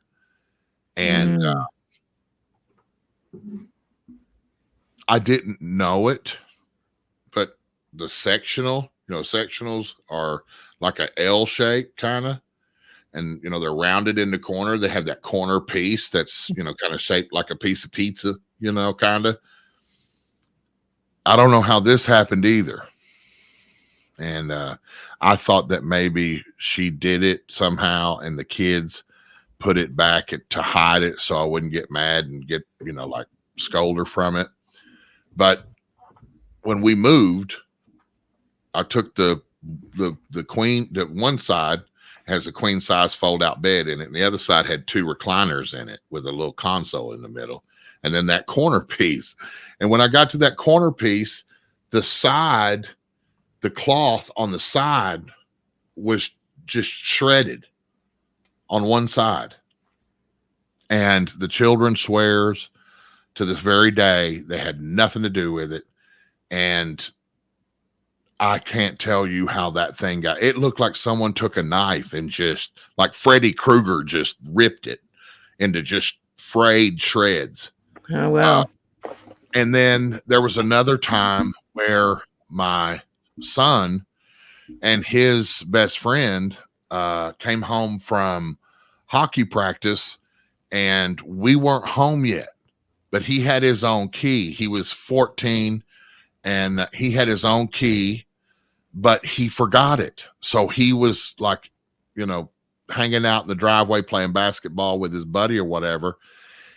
And but before then, they swore they heard me in the house. And they went to my my end of the house where the master bedroom was, and the shades were drawn and everything, but they could hear noise in that room, and he was convinced that I was in there. And so they wound up going through a bedroom window or something, and they got into the other end of the house, but our master bedroom was locked because that's where my guns were and that kind of thing. And when we were home, I kept that room locked up. And they couldn't get in there, but he was literally standing at our door and he could hear noise in there. And was the dog in there? No, the dog wasn't in there at the time. Cheyenne was not in there then. This was before all that happened. This was before she dug the carpet and all of that. But he was outside playing in the driveway, playing basketball, and I pulled in, and he runs to the truck, and he's like, are you not in your room? And I was like, no, man, I've been at work. And I had to take a coworker home. That's how come I was late. And he was like, come on, Dad, come on, open the house, go. And he was telling me all hysterically that they heard noise in there, that someone's in my bedroom. So we went in there and unlocked it. There was nobody in there. Nothing was touched. It was just the way I left it. And he tells that story still to this day, that he swears that someone was in there, that they heard it from the outside. At the front door, they heard noise inside the house. They went to the window. They heard noise inside the room. And then when they got in the house through that window, they went to my door and heard through the door. They heard somebody in there. Wow. And there's one more aspect to that house that was really just mind-bending, and that was when we had an ice storm. And really quickly, we had an ice storm, Margie, and the power was knocked out for the entire city, most of the city, at least for a couple of days. But the grid that we were in was out for almost 2 full weeks. And I'll just briefly tell this really quickly, that we all started camping in that master bedroom section of the house. And I had a kerosene heater, and we had a little bit of kerosene, but we couldn't go get any more kerosene because you just can't drive on 2 inches of ice, of solid ice. Right. And, there were trees down and the power lines were down, and these guys were there were power companies from like 8 states that came to help us from this storm. And they were tracking down broken lines and snapped lines and down lines and poles and stuff for 2 weeks to get this back up and running. And the entire grid, like when dark fell, it was dark. I mean, it was black. There wasn't a light anywhere. No generators running. No, you know what I mean? It was just black at night. Well, about 4 or 5 days in, I was like, we're going to need some more blankets. And so I had gone out of the room and I had gone down the hallway to this cupboard in the hallway that had blankets and pillows, spare blankets and pillows in it. And so I grabbed a bunch of the blankets, and I'm coming back down the hallway, and I passed by my daughter's room, and I went like 4 steps past her door, and I was like, wait a minute. And I backed up and I looked in her room, and there was a digital clock on her nightstand that was flashing 12. And so I was like, oh, she's got like probably batteries in it or whatever, and whatever. And I took about 4 or 5 more steps, and I stopped and I said, wait a minute, if she had batteries in it, it wouldn't be flashing 12. it would still, even if the power went out, it Right. would just keep the time. Mm-hmm.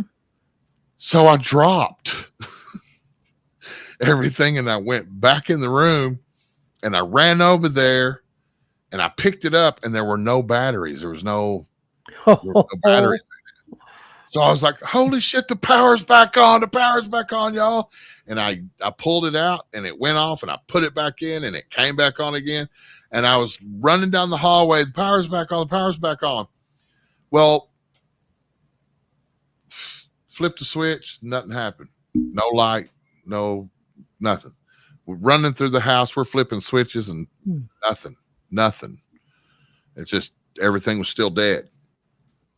And as it turned out, in that receptacle, you know, on receptacles in the wall, there's 2 plugs, right? Normally. You pull that plug out of that top receptacle and put it in the bottom one, and it didn't work. You pull it back out and put it in the top one, and it was hot. Took that freaking digital clock all over the house, plugging it in. Nothing. Nowhere. Every one I tried. Nothing. It was dead completely. The whole grid was shut down. They had they had it shut off. That's impossible. It's impossible. And you should have seen the looks on OG&E workers' faces when all them trucks was out there, because I went down the street and got them. And I brought them down there. This guy came down there.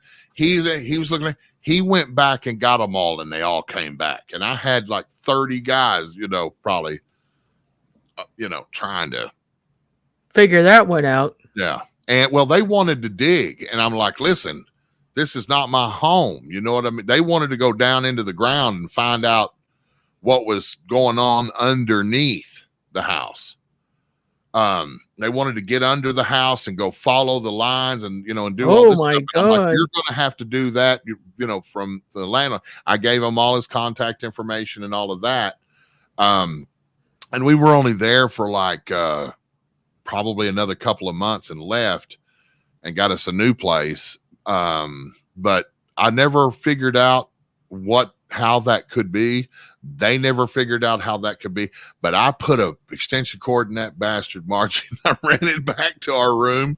Yeah. And we had a 2 like little burner electric little hot plate thing. And we were cooking food, had hot food, soup, chili, all kinds of stuff. Man, we were doing big, but after that, we were warm. We had good food, and we had lights and electricity and stuff. So, you know, and that was in the old part of the house, because my master bedroom was added, and there was another bedroom, 2 bedrooms added to the other side of the house, the other end. So, did you have 2 circuit breakers or fuses, boxes? Man, it had fuses. Yes. Like them old glass ceramic fuses. Yeah. And yeah, that is crazy. I'm going to have to remote view that, because I'm perplexed. Margie, I'd like I'll to go know. back over there. I forgot the address, but I'll go back over there and get the address You need the for address. you, and I'll get some pictures for you of the place. Okay. But, you know, that was you know, talking to these electricians and stuff, they were just baffled. I mean, they were like, this is impossible, because we have this entire grid shut off. There is no power flow whatsoever. Well, yeah, they have to, because they have to work on those lines and not get killed while they're doing it. So they have to shut it down. Right. They had to be coming from a different source. I don't understand it. I don't understand, but you know, they got the power back on in like 7-8 days after that. But we had power. And you know, they had a couple of guys come after that, you know what I mean, like suits, like they're you know, supervisory kind of guys and stuff, because these were line workers in trucks, you know, that came that day. But I gave up, Margie. I gave up trying to rationalize how this could be. you know. And then there was one more time where I was laying in my bed and I saw a man in my in the walk-in bathroom walk right through a wall and go into the old part of the house, into the dining room, where I went around that, when I saw that sugar bagging on, when I ran around that corner and looked into the dining room, he went from that bedroom right through that wall. I just caught a glimpse of him, and I just wrote that off as, you know, maybe someone drove by and their headlights came through the window, maybe. But I was certainly convinced that, because I was just laying there looking that way as I was going to sleep, and I saw it, you know, like a trench coat or an overcoat, and a hat, some kind of hat on, maybe a fedora or something, maybe, but I couldn't tell really. It just slowly went past that doorway and right through that wall. There was the mirror was there, and I saw him just go right behind the edge of that door where that mirror would be, over the sink in the vanity. Did he look at you? No, he didn't ever. He was looking straight ahead. Looking straight ahead. Yeah. That, I would lean towards that being a time imprint where the materials of the house kind of take an imprint or a movie of things that used to happen on a regular basis. And so this was just a repeat of that rather than a haunting. You know, Robin had told me sometime later that she thought she saw that same thing at another time. So that makes sense, to be honest with you. That does. Yeah. But she wasn't sure. I was more sure than she was about that. But that house, man, was, you know, like if he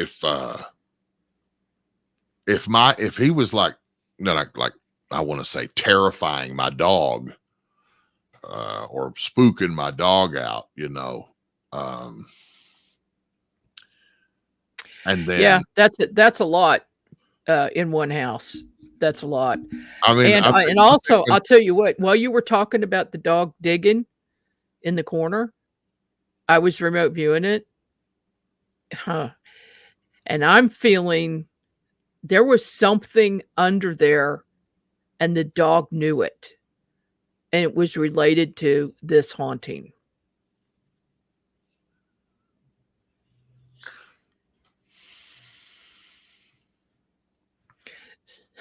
Yeah. That's the sort of thing you do not want to. Quick. Was there like a basement underneath that corner or a crawl space? There was something underneath there. Or maybe underneath the floorboards.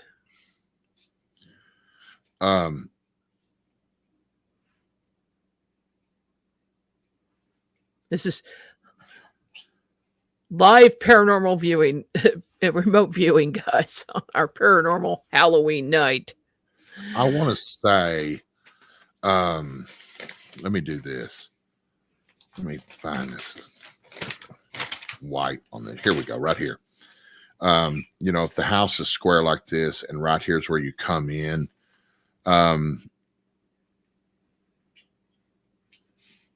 this was my daughter's bedroom. This was the living room. Okay. And the whole end was our bedroom and dining, kitchen, living room, bedroom. Right here was the plug. And right here. Okay. I got it. Okay. Let's see if you can see this. Okay. Mm-hmm. Mm-hmm. Now right here's where you come in the house. Right here.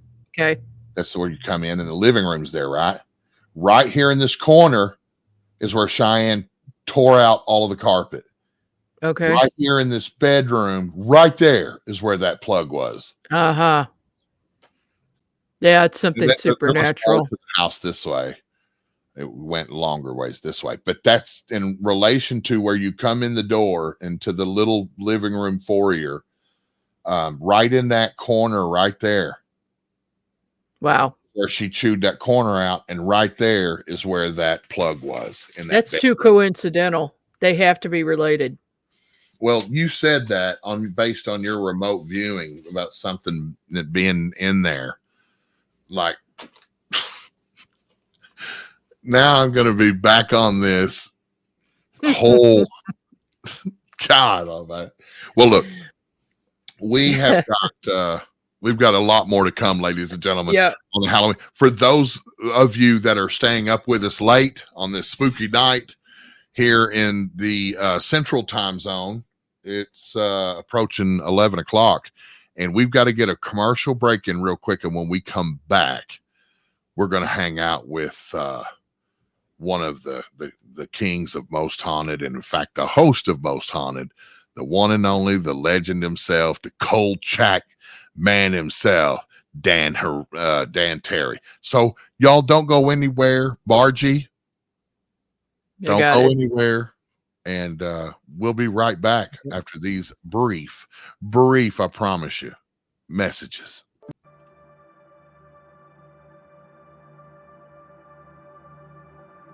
Unlock the mysteries of the spirit realm with the new book, Meeting Wallace. In this channeled work by renowned psychic medium Larry Costa, the reader will delve into the profound wisdom of his spirit guide, Wallace. Together, they share the transformative journey of harnessing psychic powers from the celestial plane. Discover the extraordinary psychic gifts that have empowered Larry on his path, and immerse yourself in a thought-provoking and awe-inspiring read. Meeting Wallace is a groundbreaking endeavor, and it is a perspective seen through the eyes of a spirit guide. Discover the wisdom of the spirit realm alongside actual photographs of ghosts and spirit guides.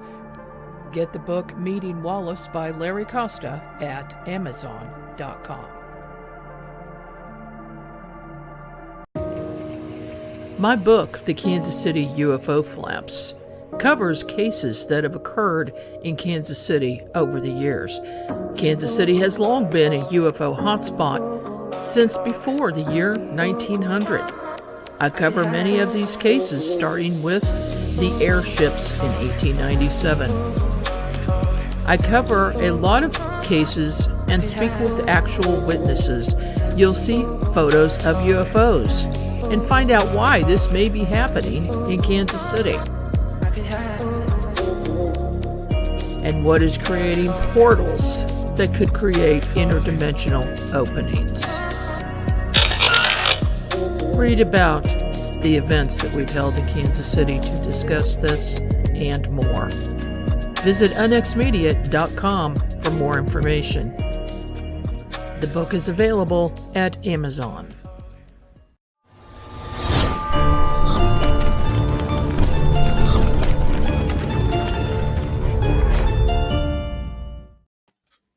And we're back. We are back with the UNX Network, and now we are reversed in our places, and Race is getting feedback for some reason. Sorry. I don't know how this happened, but there we go. Okay, Race fixed it. All right. So look who's here. Look who's coming in. I see who's coming in. Hey, Robin, how's it going? Are you holding the fort down there? I am. All right. Good to have you with us. And we are going to bring in our dear friend, one of our best show hosts, and our biggest supporter on the UNX Network, Dan Terry. Good evening, boys and ghouls. What's going on? Hi, Dan. Glad you could join us tonight. And I know you have a million stories, but of course, Dan Terry is the host of Most Haunted. And I get to hear them every week. Every week. And of course, his symbol or his logo really is a Ouija board. He has it on the wall. He wears it on his shirt. It's everywhere. So, Dan, what have you got for us tonight? Well, you know, when we talked earlier, you was wanting something that scared us, and I've talked to you about it before. I've never been scared on a ghost hunt. I've been scared afterwards. I've thought, but when it's going on, and I'm sure you're the same way, it's like, before I run out of here screaming, I want to know what I'm seeing. I've got to figure this out. So I don't have that one, but I have a story that happened to me. Oh man, I guess this would have been about 2013 or so. And it was what do you call those? A group that makes TV shows. And they had just come back. They're out of St. Louis. They had just come back from Kentucky, where they had done a special for History Channel on the Hatfields and the McCoys. So they were in New Haven. They were introduced to me. They were there about a alcohol distillery. And they called me back later, wanted to try doing a series of ghost hunts. You see, that particular department, every officer on that department had ghost hunted with me multiple times. So they had a bright idea of a show about police officers who do ghost hunting. And they were cutting what they called a sizzle, which is like a 5-minute reel to try and get money for a pilot. Yeah. Right? So these people actually followed me to Kansas, where I was doing a lecture for an animal charity and was trying to get stuff. And you know how, Margie, you know how it is when you're ghost hunting. I say Race knows, but God knows he's afraid of it. But ghosts do not perform on command. No, they don't. So they weren't getting very much. And one of them said, hey, Dan, we really want to get this moving because we got to get to New York in 3 weeks. So I know you're against faking evidence, but can you just like reproduce something that has happened to you in the past so we can show them something? And I had an experience down in a place in Kansas. It was an old wreck of a building. Okay, there's an old school here. We can reproduce what we did and what I saw and what happened to me one time.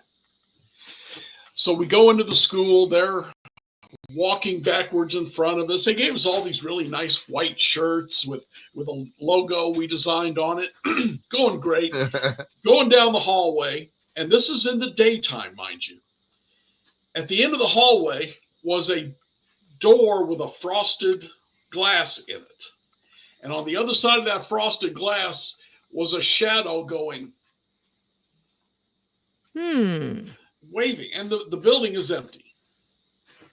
Okay. So the sergeant who was right next to me, her name was Meg, and she was a really good ghost hunter, did several with me. She's walking and trying to look tough and going, Dan, you see that? I said, yeah, I see that. I don't know what's going to happen, but let's go in. We went into the room. We got some K2 action, WAD action. We got a lot of good stuff. Then it was starting to get darker. We went to another room. And as it got darker, we're in there and I'm talking and the rods are acting. And all of a sudden, the entire crew, 4 people, cameraman, director, all of them, ran out of the room. Didn't say a word, just ran out of the room. Whoa. I'm going, Meg, what the hell was that? That's going to be me. I'm heading out. I don't know. So we start to walk, and then 2 of them come back in and said, did you see that shadow walk down the hallway? I was facing this direction, guys. What did you see? Oh, we just saw a shadow that went right past the door, just walked past the door and then down the hallway and disappeared. I don't know anything about that, guys. And later on, this director walks up to me because we had some more experiences downstairs and said, are you faking this? Welcome to ghost hunting. And when they did the sizzle, they actually had a crew cam with what the crew was seeing during this whole time. Oh. But it went on for about another year of trying to sell this thing. And they called me one time about 8 months later and said, we are down to you and Playboy bunnies ghost hunting in bikinis. Oh, guess which one got it? Guess which one got the money, yeah. Yeah, which is fine. I was hesitant because that was about the time that the members of one of the teams on television was coming out and saying we've been faking this stuff. Yeah. So I don't want my name tangled up in anything like that. But yeah, I had these people so scared. We was in the basement down low in the old boy shower room. There was a heavy wooden door. This door was built back in the 20s. Heavy wooden door down there. Jammed up. It couldn't move. And we were in there, and I was talking to a spirit, and K2 was going off, the rods were crossing, and the door slammed itself shut. Come on now. Oh. And right on cue. There was 3 men and a woman on this team of TV people. And she was a cute little girl. Don't get me wrong. She was only about 21, but she was a doll, little skinny girl. And next thing I know, she's trying to squeeze between me and the wall. And I said, honey, as cute as you are, there's no way we're both going to fit on this spot. You're going to have to back up a little bit. But it was a blast. We had a good time doing it. Got a shirt out of the deal. So oh, wow. That's you scored. Yeah, no kidding. One for the collection. Dan Herrera. Dan Terry has more T-shirts than anyone I've ever met in 55 years of life. More, I love that though. He wears a different one every show. It's become a trademark. All themed around what we do. Mm-hmm. It's become a trademark because you keep bringing it up. So he does. He'll that's mention the fact that he wears this shirt for race, or race will like this one, or whatever. Well, we have a good time. What can I say? I love most on it. I love it.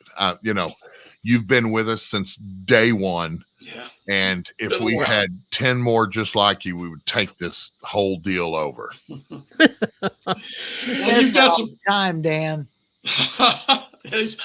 Check. But you've got some great people on there, man. You've got some awesome people. We do. We're real fortunate. We're really fortunate. Mm-hmm. I listened to Dan earlier. That was interesting. And who was the blonde girl you had there? Jamie. I've not heard her show yet, but gotta watch her show. Yeah. Jamie Voslov. She's from Kansas City. Oh, okay. Yeah, and I had met her, I think, outside of Kansas City. I didn't even know she was here when I asked her to do the show. Mm-hmm. And I said, "Where do you live?" She says, "Kansas City." But she's all over the place. Like she gets around. And Michigan, and she broadcasts her show from all over the place. Does a lot of traveling. Her stories were pretty good, what I heard tonight. So, like I said, you've got a really great crew. We just gotta. I don't know. Keep grinding. Keep going. Yeah. It's going. Yeah. It's gonna turn. Doing new things, and of course, Dan writes articles for us as well in NX Magazine, and he's just a prolific writer.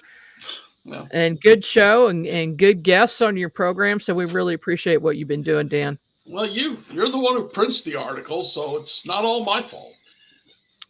That's true. It's good stuff, though, Dan. Well, I enjoy writing, especially the ones I did about the vampires in New Orleans and the vampires in America. Yeah, I love that one. I'm working on one now about werewolves in Alabama. So, and of course that one. And Margie, I gotta say, I did not think you would print that one I did about the government conspiracies that were actually true. Really? Yeah. I'm all into government conspiracies. Well, I was concerned that it might cause us problems later, because I know Tyler got demonetized for that. So, well, yeah, here's the thing.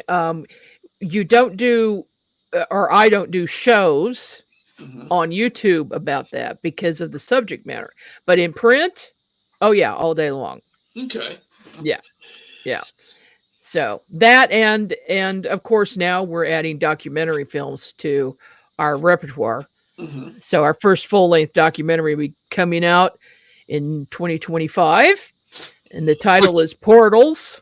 I want to give Walter super big yeah. shout out. Walt. Yeah, Walt is the man. He is an expert videographer and photographer. We were talking about XCon earlier, Margie. I don't know if you guys can hear me. I'm trying to do this so we can hear Robin too, but he did such fun, and he filmed all of the speakers and all the presenters, and all of that is going to be available to everyone, right? Margie. Yeah. I'm hoping to get them all loaded up on Sunday. So everybody will be able to see them. Of course, the sound will be good. Mm-hmm. Thank you so much, Walt. Wendy said, I guess she's addressing this to me, feel bad again for chewing out the dog. I did later. Did you chew out? Cheyenne. I was telling them the story about when we were Cheyenne on the corner of Jackson and Gillian. Remember when we came home and she had tore out all that carpet, that brand new carpet. And, there was other, she did other things too that were not normal for her. Like just chewing, we had a brand new Dirt Devil vacuum cleaner and she pulled the cord off of it and chewed it in two in one place. Mm-hmm. Like she unraveled the whole thing, stretched it out, and then just chewed it right in two. That ghost messed with her though. But we didn't know that at the time. We didn't. I told him about the plug when the power went out. How about you, Robin? Have you had anything strange occur? Scary?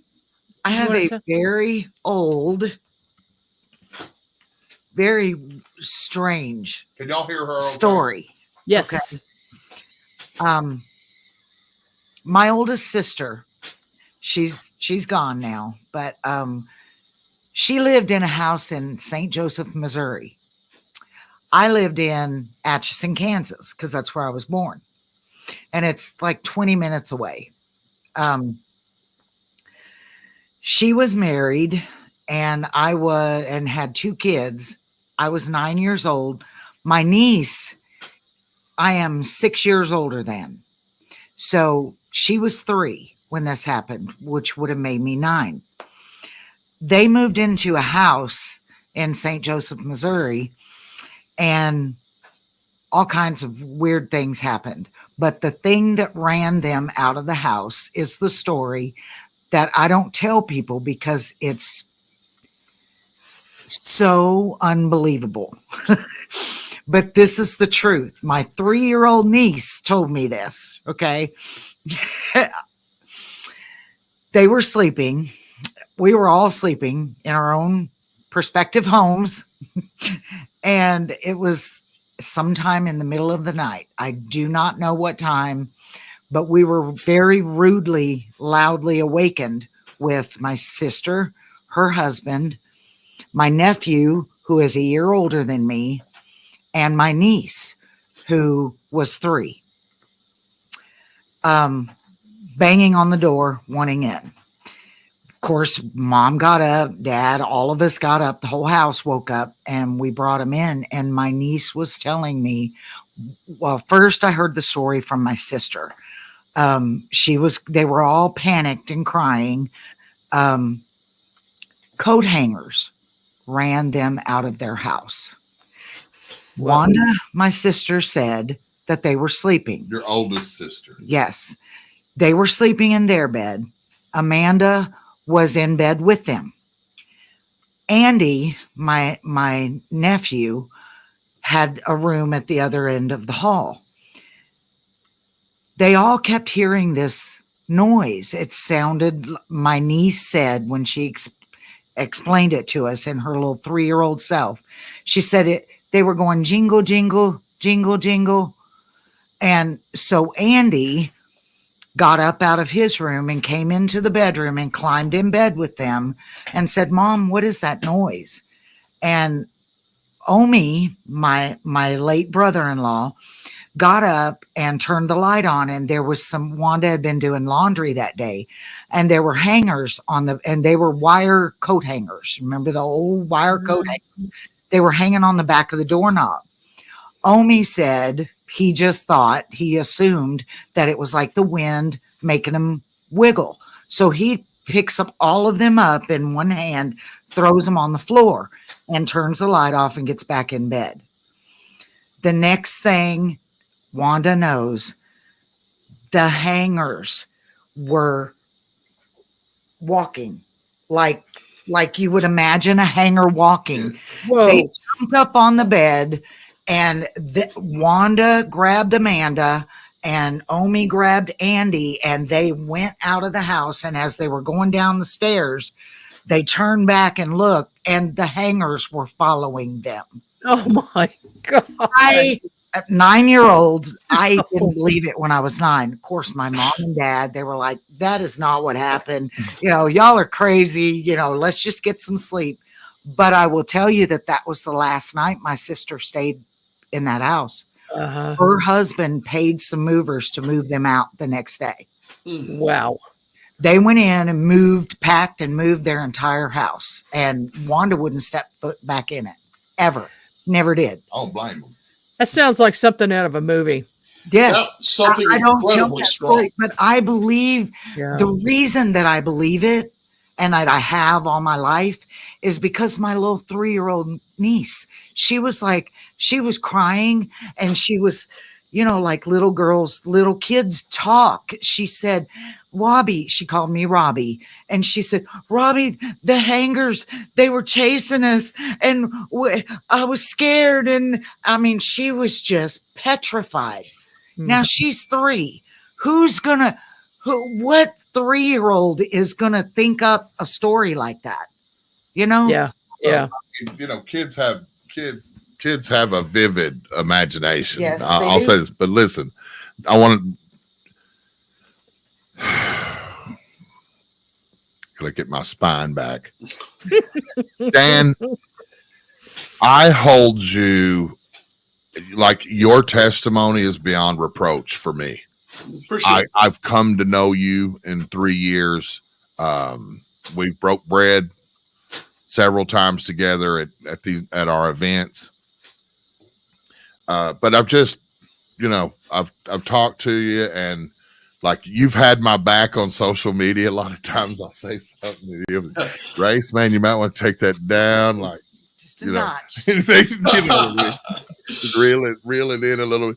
But I mean, when it comes to your interviews and your investigations, I would take your word 100% valid. And anybody that watches this tonight, anybody that watches this in the future, Halloween 2024, you may be in 2026 by the time you see this.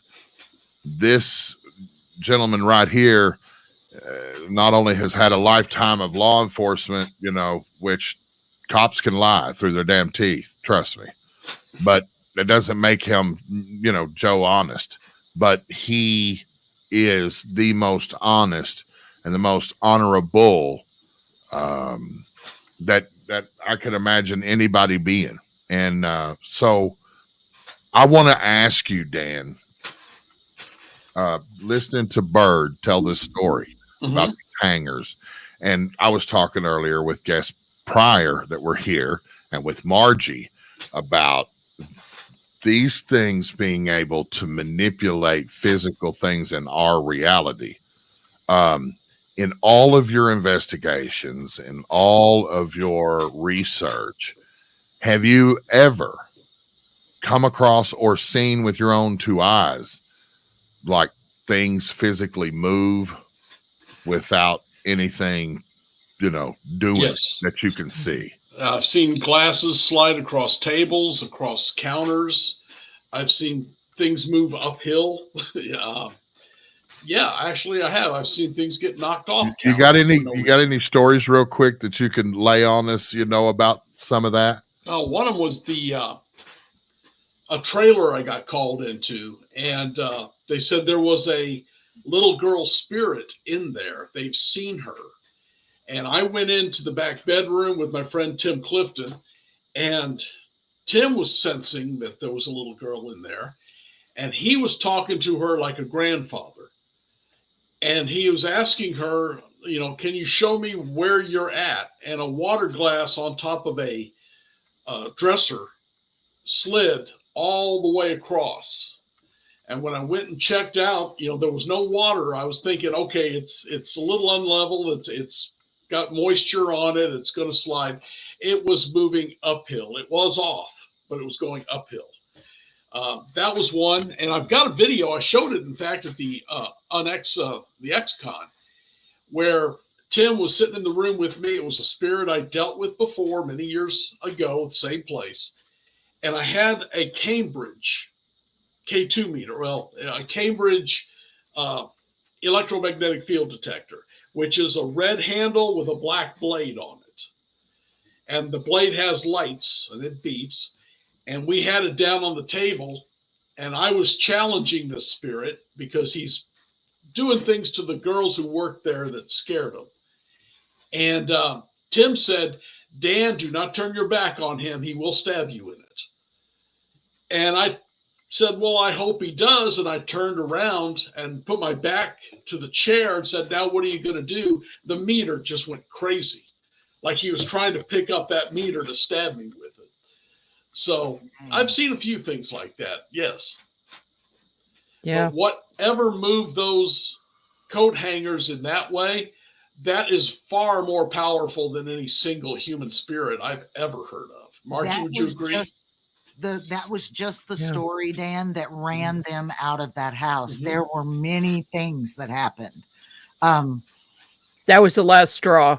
That was the last straw. Wanda saw what she thought was a gargoyle squatted in the corner in the bedroom. Oh my God. Oh, that's not good. Yeah. Yeah. That's not good. Yeah. She said the only way she could have described it was a gargoyle type thing. Yeah. Yeah. Wow. Okay. I'm going to lean to something very negative in that house and very powerful. Like Dan said, don't go there. Hangers, coat hangers. No, like somebody said, Mommy Dearest meets Sopranos. I always think of Mommy Dearest whenever I hear wire hangers. I do not tell that story because it's funny, but it's not. You know what I mean? Oh no, it's scary. That's scary. I mean, that's makeup coat hangers. If you're gonna make a story, you know what we've got. You know what? I just came up with an idea here. I hate this when this happens, but I could take you to that house, Margie. We should. Oh dear. Okay. We should do a collection of ghost stories from all of our hosts, our UNX family, okay, put it in a book. Absolutely, that's a great idea. Yeah, and let me know in the chat if you guys think that's a good idea. Give us a thumbs up if you think we should do that. We need to collect all these things because there are some good things that have we've talked about tonight, but there's a lot more out there with our family. I just wanted to say hi to someone in the chat. Everybody that's in the chat, thank you for being here and hanging out and chatting with us over there. We probably could go to the but like Jen, our good friend Jen from Utah is in there. It's Misfire Jack. But sweetheart, I just want to say hi to you, give you a kiss. We love you, and you have our heart. I'm with you out there. I miss you. She is one of the sweetest souls that she was a big Micah Hanks fan. Loves Micah Hanks. Everybody loves Micah. Yeah. Everybody loves Micah. Yeah. And like I got the pleasure we were friends online, because of Micah Hanks, because of my appearances on his show and news Hobbs. From the front. Hop. And those were jokes that are inside only we. But like she came to FearCon when we were there. Yep. We had a big booth for the station that I was working at the time. And she came out and introduced herself to us and hung out with us. We got pictures and stuff. Still got them. I was going through a bunch of them just recently, but she is one of our biggest fans, and I love it that she's here and just wanted to say hi to her. She's been commenting all night, but I just haven't been able to that Jack she's got that picture of him. You can see his little muzzle in that picture. He's adorable. Rescued. There he is. Yeah. Well, she says she'd buy the book. So there's one vote.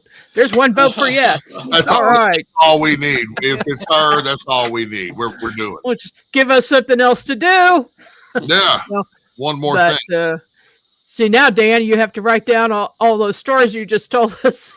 I got a collection of books back here with them in. That's true. Not a problem. Man, that's true. You've already, yeah. Wendy's got a brilliant idea to do the book, but also do an audio book with sound effects and everything. Perfect. Oh, and there you go. I brought up Donald Allen Kirch earlier when I had my other station years ago. He used to write these stories, and we would voice actor them out. Yeah. Sound effects and music and sounds and all that. And that we could do that. We could definitely. Oh, we can do it. We have the means. Yes, we do in every regard. So yeah, that's a great idea, Wendy. I think that would be a cool audio book. Because people would, be driving down the road and plug in that audio book, and they wouldn't probably even know that there would be sound effects and stuff in there. Yeah. Yeah. That'd be fun to produce, because we've got enough people on the team to do all the voices. And I've always said if you're driving down a lonely highway, like if you're traveling like we've done, Robin, we've crisscrossed some crazy stuff happened to us.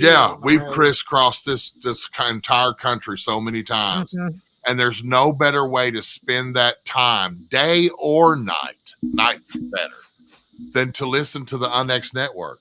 Yep. To listen to this content that Dan and all of us produce every day, but especially at night.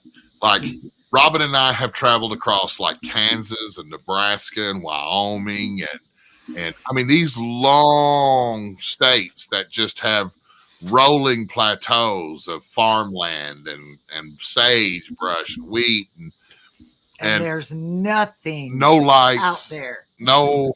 Yeah, that's right. How many times, Bird, have I said, God, I hope we don't break down here? Yeah, many. A lot of times we'll pass a dilapidated old restaurant that's been shut down, boarded up, and or hotel or something that's been boarded up and shut down, and we'll look at each other and we'll say it at the same time. Yeah. Scary movie set. Scary movie location. Scary movie set. Oh yeah. Yeah, there's a lot of them across Kansas, that's for sure. Old gas stations that haven't been occupied by a human being for decades. Looks like, we're counting the Jayhawks on the Highline wires. No kidding. How many did we count? Over 100 one time. Yeah. But then you just come across this place that looks like a ghost town, like just kind of like just a few buildings. You just go right by them, but there's nothing. There's nothing there. Just super, spooky looking. Desolate. Scary. Yeah. That's murders have happened there. Well, hey Dan, I know we kept you a little bit long this evening, but fine. Thanks so much for joining us. Well, no problem. Glad to be here. Anything I can do to help. All righty. Love you, brother. Thank you so much for everything you do for the UNX Network, for the UNX Magazine, and all of your wonderful viewers and listeners. And we are so honored to count you as our friend and our colleague. Anything else I can do, you just let me know, okay? You got it. We will. We'll be making that audio book here pretty soon. All right. I'll be ready. All right. Good night, folks, and happy Halloween. Same to you. Oh, my Brother goodness. Danny. Yeah. He's the best, Margie. He is. You landed that show. You brought him to the UNX Network. I did. I know you did. And Yeah.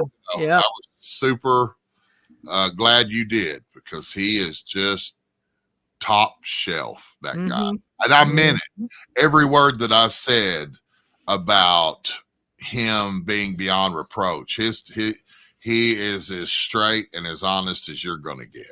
Oh yeah, he's a real pro. You want somebody like that on your team when you're doing investigations, because you know he's not going to be, allowing anybody to do any trickery. It's all going to be straight science. So, right. And he's really good with the dowsing rods too. Yeah, he's super awesome with them things. Yeah. Well, we're for him. I got some, Margie. Yeah, I need to teach you how to use them, because that's not it. All right. Well, hey, we have got another great show host up with us next here. Mr. Alan B. Smith is joining us. Hi, hey Alan. guys, happy Halloween. Hey, Alan, how's it going, happy brother? Halloween. Good. Robin, it's so good to see you. How are you? I'm good. How are you? I'm all right. Yeah. I passed out candy and saw my grandkids. And that's a good thing. Good. We have all the old timer shit. We don't have a chance, because there's no trick-or-treaters around here. Like none. Really? Yeah, we don't have sidewalks. So, like in our Yeah. so it's not really inviting, and there's lots of hills and whatnot. So they all go to work to get a few pieces of candy in that place. They go to Main Street, because the businesses give out candy, and then in that area it's all nice and paved and sidewalked, and yeah. It doesn't look, like Elm Street. No, ours doesn't. No, not like Kansas. Alan, how you been? How's the family? How's everything going up there? Pretty good. Yeah, the ups and downs as usual, but all right. It's so good to see your face. Thanks, man. We had you too. We had a good show tonight on Mystic Lounge. So I just sent the copy over to you. But yeah, we talked about beasts and ghosts and what have you in the Pennsylvania area in the Northeast. Awesome. So that sounds like a good topic. It was a great topic. Yeah, Natalie Fowler and Jessica Freeberg are just fantastic researchers and guests. But yeah, so I missed a lot of earlier because I had the show going on. So did I miss out anything special? Oh yeah, I've been hearing some really good spooky stories tonight. Okay. So what have you got for us? So I was thinking about this, and I have a story that I don't normally tell, because it's not. I don't know if it really falls into paranormal, though it should. But I think around like 10 years old. There was my parents used to have like an annual Christmas party, and like all the little kids would, go upstairs. And this one year in particular, we went into my sister's room, and we were doing light as a feather, stiff as a board. And if someone doesn't know what that is like you gather around someone who's lying on the floor, and you kind of take your pinkies and you slide them under. Yeah, Robin knows. Mm-hmm. You look traumatized. No, okay. Because I was. So like we were doing that, and the lights are off, right? And you just say it like you just get into that chant, light as a feather, stiff as a board, light as a feather, stiff as a board, and all these kids around the buttons. I can't remember who was lying flat, and then all of a sudden, like it was like we were raising this person using just our pinkies, like little kids. And what freaked us out was the room appeared to glow. Like it was all of a sudden like things started glowing, and then we all just freaked out. And like I don't know who screamed first, but somebody screamed, and then we all just ran and like, oh my God. So yeah, that was scary. Now, is it like a memory thing? Did we kind of, fill in what was actually happening with our kids' imagination? I don't know, but all I can say is I remember it as that happened, and it was scary. Yeah. That's pretty wild. Like that when I was a little girl. Oh We yeah, did that too. we did. We did too, and it worked. And it worked. Oh, what was the mirror in the bathroom? Bloody Mary. Bloody Mary. Oh my gosh. Yeah. If you want to scare yourself, that still works. Oh, it does. Because you are going to imagine something coming out of the mirror. You will. Yeah. Well, also because like when you turn the lights off, and if you have like a night light or something in the bathroom, and you just stare at your face long enough, like and don't say anything. Don't say anything. You start like tripping, like your face starts, warping. No ayahuasca needed. No needed. No. No. Yeah. Okay. So what about when you became an adult? Did anything really spooky happen to you? Yes. Although, I know we don't like to talk about it because it kind of freaked us out. God, I just thought of something too. I can't forget. You're going to stay here too when I tell this story. Okay. You got to stay, but you go ahead. I just remembered something again. Okay. Golly. Well, we were camping one night. We had a tent. We were just doing a road trip, and we stopped at the James Gilliland Ranch.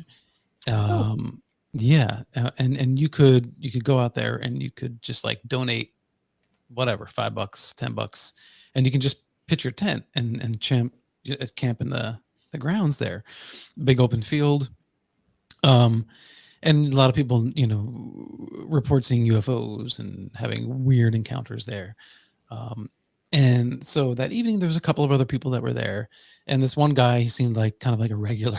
He had like his laser pointer, right? And he was 100% expecting like a CE5 experience, waiting to see a UFO. So we're there and looking up. There's, I can't remember. There's like four of us maybe in total. And then we see this light coming, and this dude gets like super excited, and he's like, it's them. And he's like, hey brothers. He's like doing this, and then it gets closer and it gets closer, it's closer, and then you see it's a helicopter. And we're just like, oh man, hey, brother. Look, we were so like, oh my god, for a moment, like this is it. And then we ended up going to bed, and it was at night when things got kind of scary, or was scary. So I remember, I don't remember what happened first, whether I woke up because I had to go to the bathroom, or because my wife had, waking me up because she heard something. But either way, I'm up, and like my bladder's ready to explode.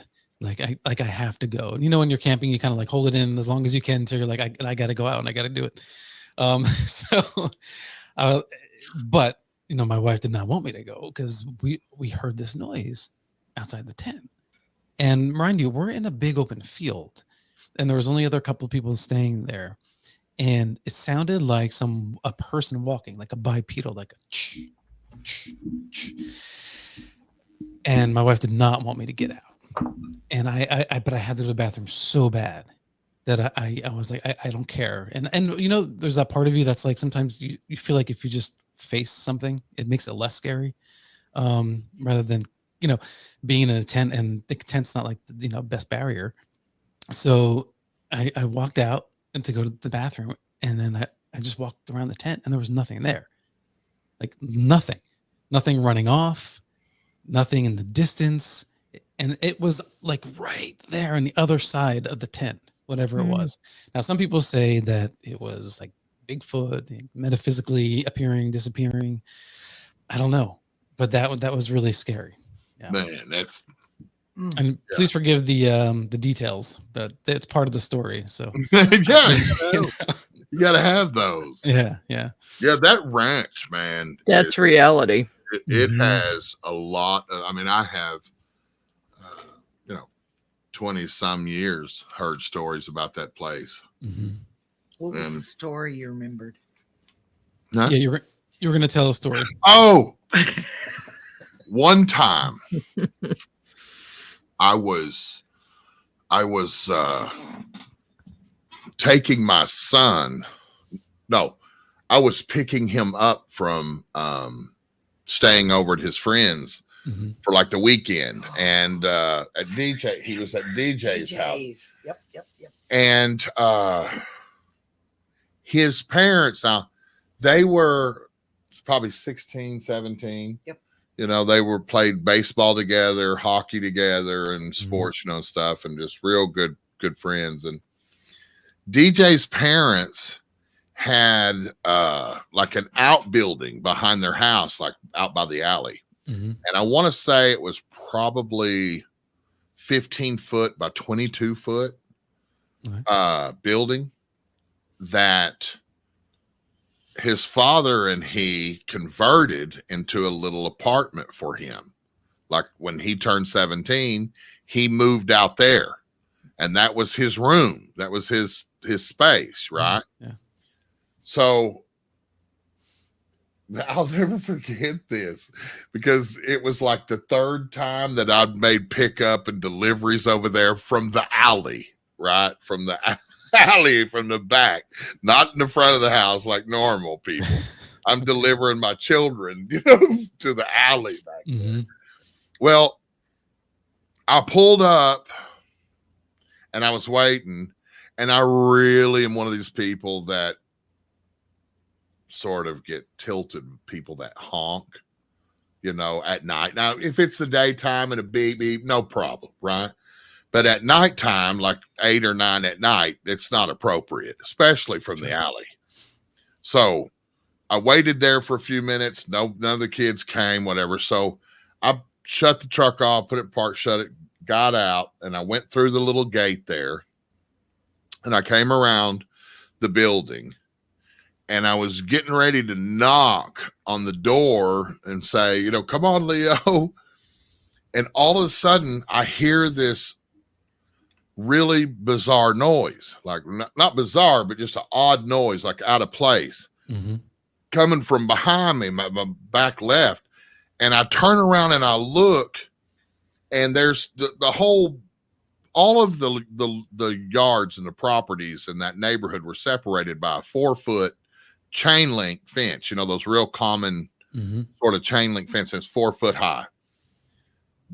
This fence was violently thrashing back and forth at the base down by the ground. Like it was sweeping out like 18, 20 inches, both sides.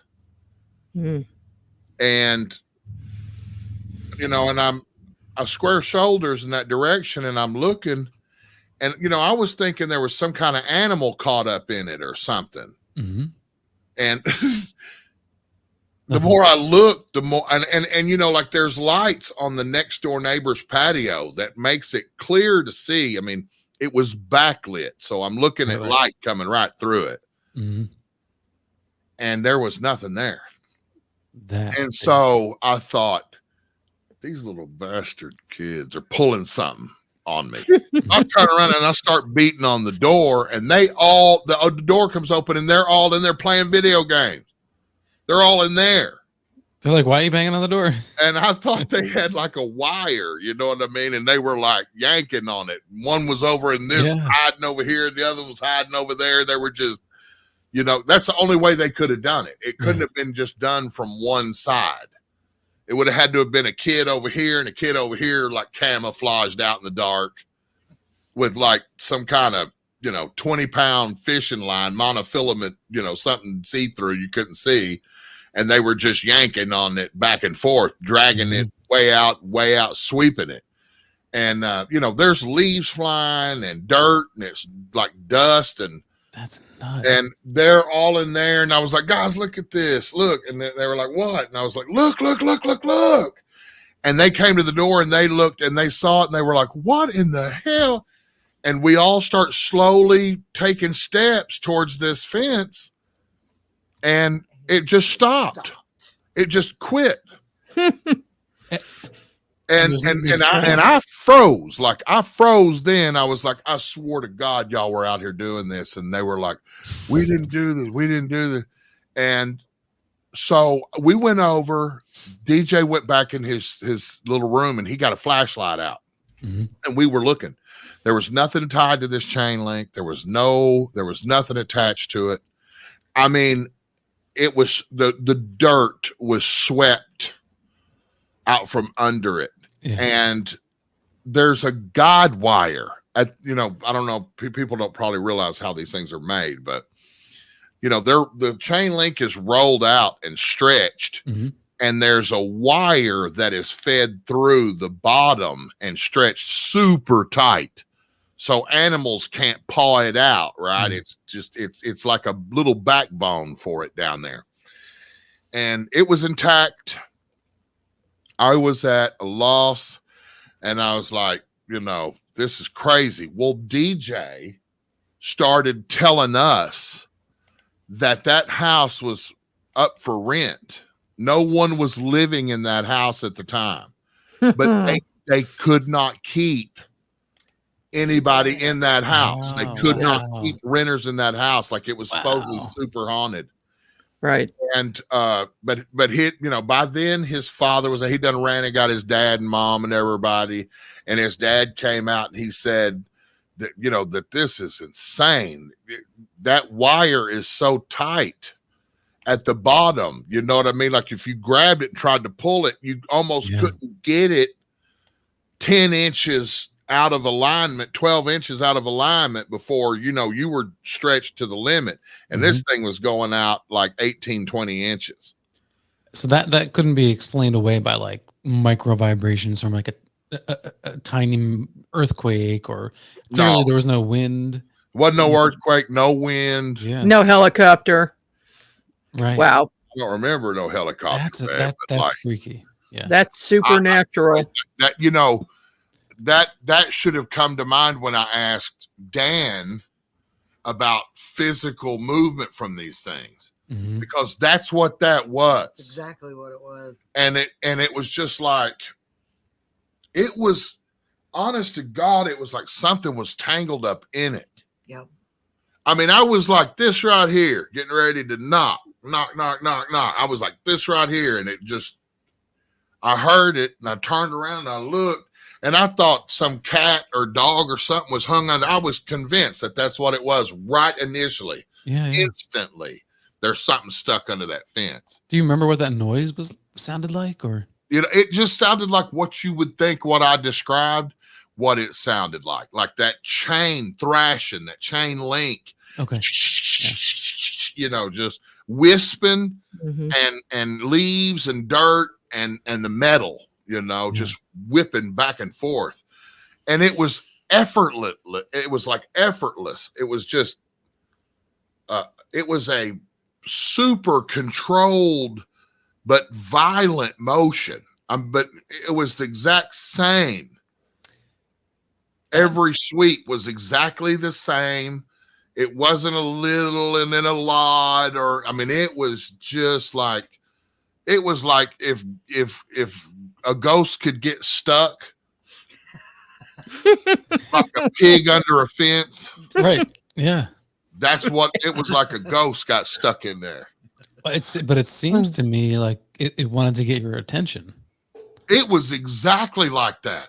Yeah. Because I came around that building, and right before I could knock, it got my attention. It did that. It was something coming from that house. Caused it, like, but you know, I wasn't a ghost guy, or I would have gotten in that house to investigate that damn place. Any ghost hunter on earth would probably fall over themselves to get in a house like that. Yep. Because that just seems like an Amityville kind of, you know, I know that's probably like more Hollywood type stuff, but like that kind of stuff. You know, DJ's father told me, he said 3 months tops and they're gone in that place. They just can't keep anybody in it. I wonder if it's even still standing. We're going to have to go look. Let's go tomorrow. Okay. Get a picture of the house too. Yeah. Get a picture of the house for the address too, and some pictures of that house too. And we'll go take pictures of Jack and Jenny Lynn. Okay. Jackson Jenny Lynn house. Okay. Because that's a really we'll need them for the book. Yeah, that's a really interesting case because there's a lot that you have to work with. You have eyewitnesses, you have, you know, physical factors and environmental factors that seem to rule out anything, you know, conventional. That if you can get any more data on that, that would be awesome. Well, I can add one more thing.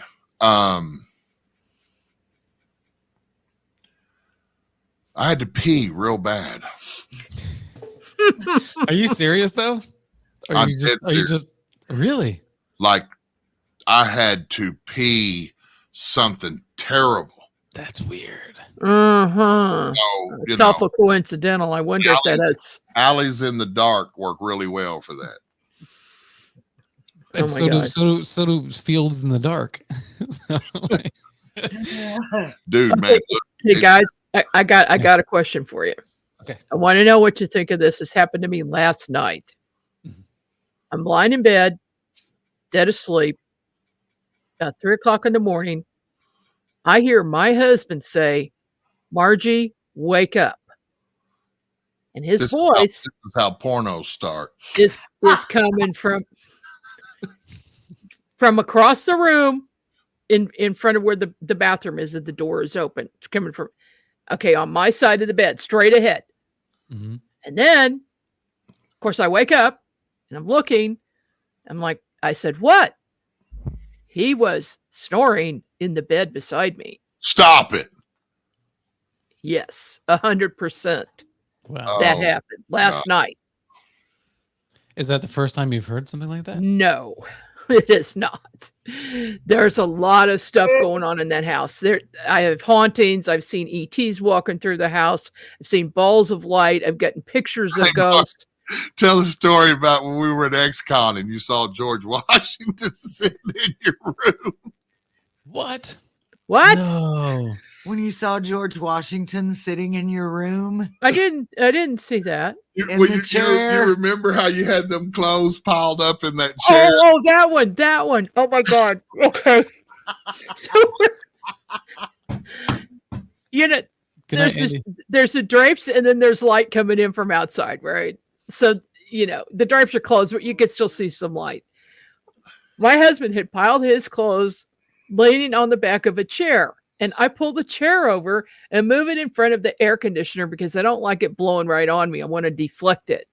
So I lay down and then something said, "Open your eyes, open your eyes." So I opened my eyes, and here is this complete perfect outline of George Washington's head, profile, the nose, the mouth, the hair, the size was all proportional, everything just from my husband's clothes. The way he threw them on that chair. Oh, and this place is haunted for real. Oh, this hotel is freaking. I don't know if it's built on burial grounds or some sort of. I don't know, because I don't know how that works.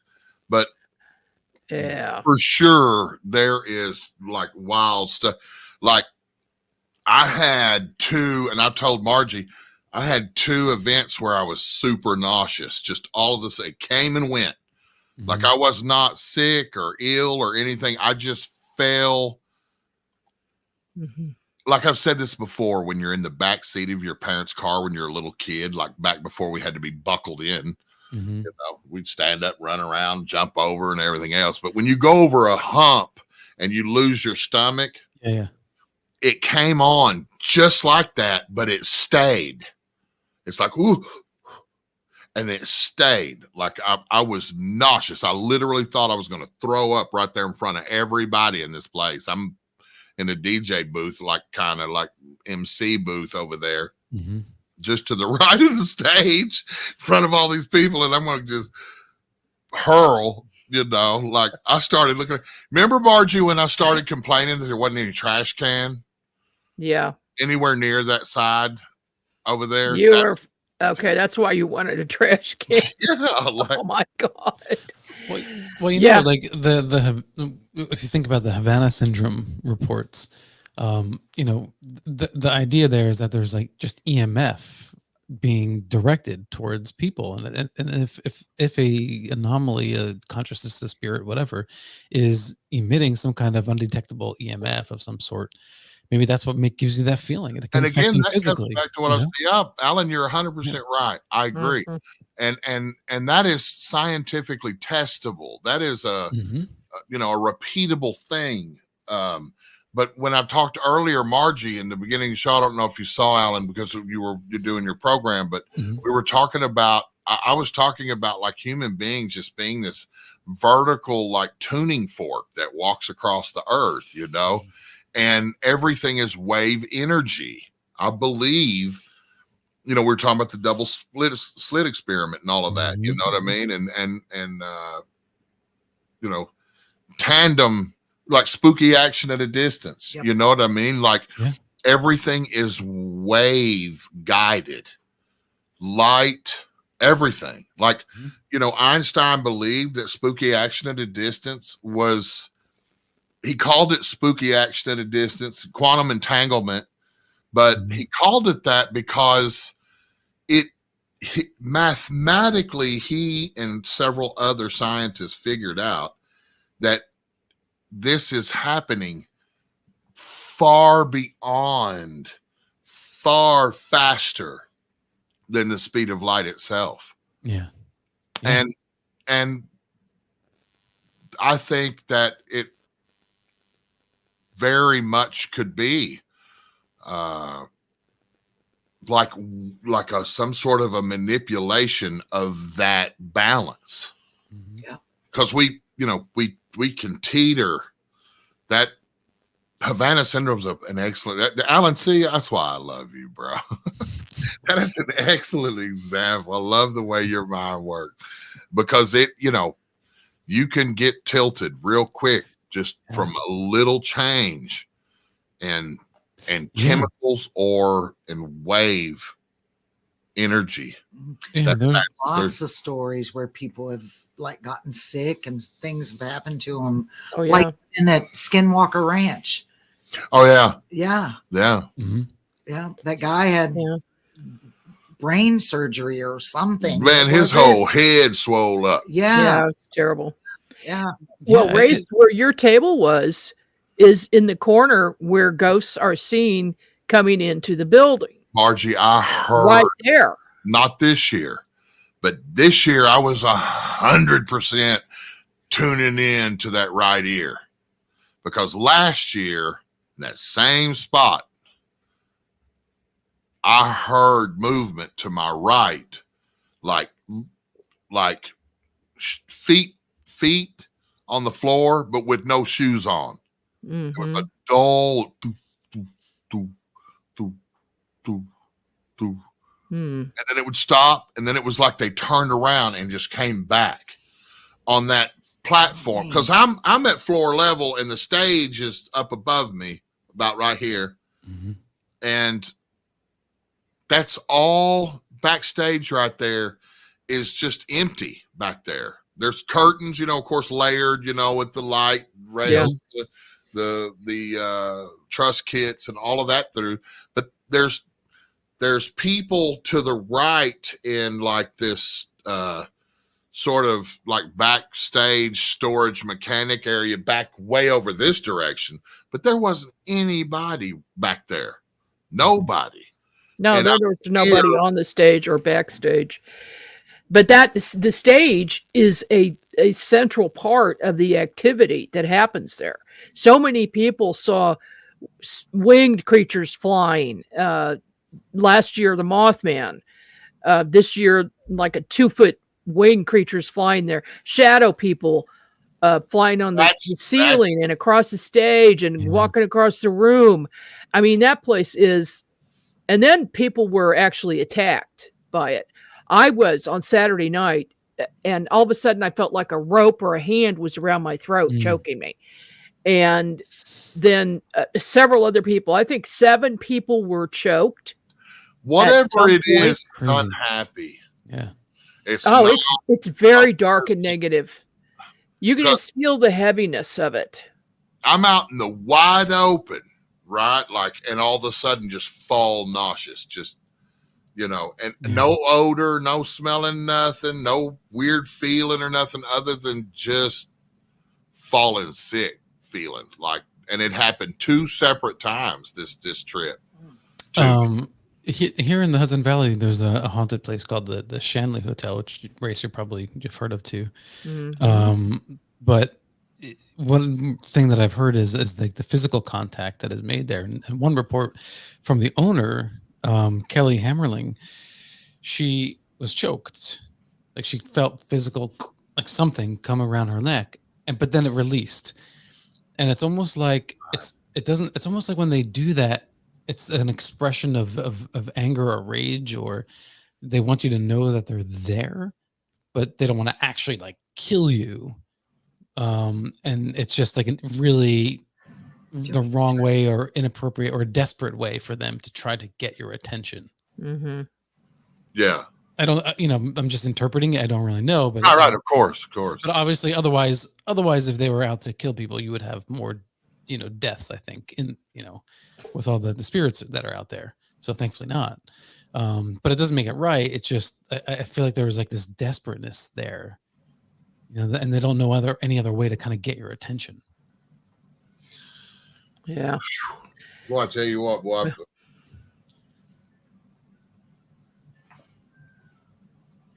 Okay. Hats off. Because I'm gonna be at Nerve Center eating snacks and watching the TV. Yep. I ain't going in. I'll be right there with you. Ain't going in. What a Octagon Hall outside, monitor situation. I go in the daytime, hang out. Slept in it though. Yeah, last did. night I did spend the night in there, but there had to be like 18 people in there with me. Yeah, nothing happened. Okay. Not that we saw. I don't know. I've always kind of felt that I just put up like a psychic fence. Like I don't want it. Like I don't want it. Like I'm curious about this stuff. I'm fascinated, right? But I don't want it. Like either. I don't want to haul none of that around, Right. Alan, you got to work tomorrow? I do. You're on the East Coast, man, and it is midnight, 1 o'clock out there. 1 o'clock. Midnight here, 1 o'clock Oh there. my gosh. Brother, thank you so much for staying. I can't guys. believe it's already over. I know. It went by fast. Thank you so much, Alan. We appreciate it. It was great seeing you all. Thank you for having me. Y'all look amazing, and I'm so proud of the NX Network. Seriously. Thank you so much. Thank love you. it. Peace and love, guys. We're glad to have you on board. Thank you, Margie. All right, I got to go get your show, so we play it tonight. Yeah, because that's in 3 minutes. Well, we got Common and radio first, and then, oh, good. Okay. Yeah. Okay, and then don't want to miss. I designed it that way so that I would have time to get his show if he ever ran late. Because we want to flip it as soon as we can, and put that fresh content out to our listeners, right? Yep. That's why. Well, he's at 2 o'clock, so Eastern. So. All right. Well, of course, we didn't get as much in as we wanted to this evening, but you had so much stuff stacked up that we didn't even touch. Oh, I know. But you know what you said? You did you did say that we would be through this. It would fly by. You're like, and sure enough, it did. Yep. 3 hours. Oh, I can talk a lot though. I could just ramble, but. Well, once we get to talking about paranormal, there's a lot. I'm so glad that I remembered that fence story. I am too, because I totally forgot. That is scary. I don't remember you ever telling me that story. I forgot about it. I literally forgot about that.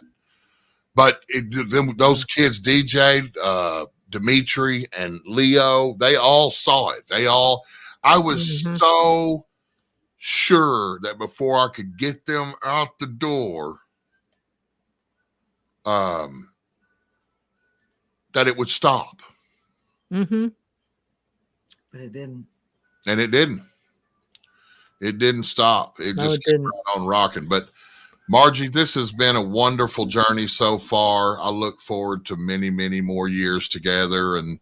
And of course, we celebrate our holiday, the Halloween holiday, which, I can't believe our month is over. Our Halloween, October is our month. I know.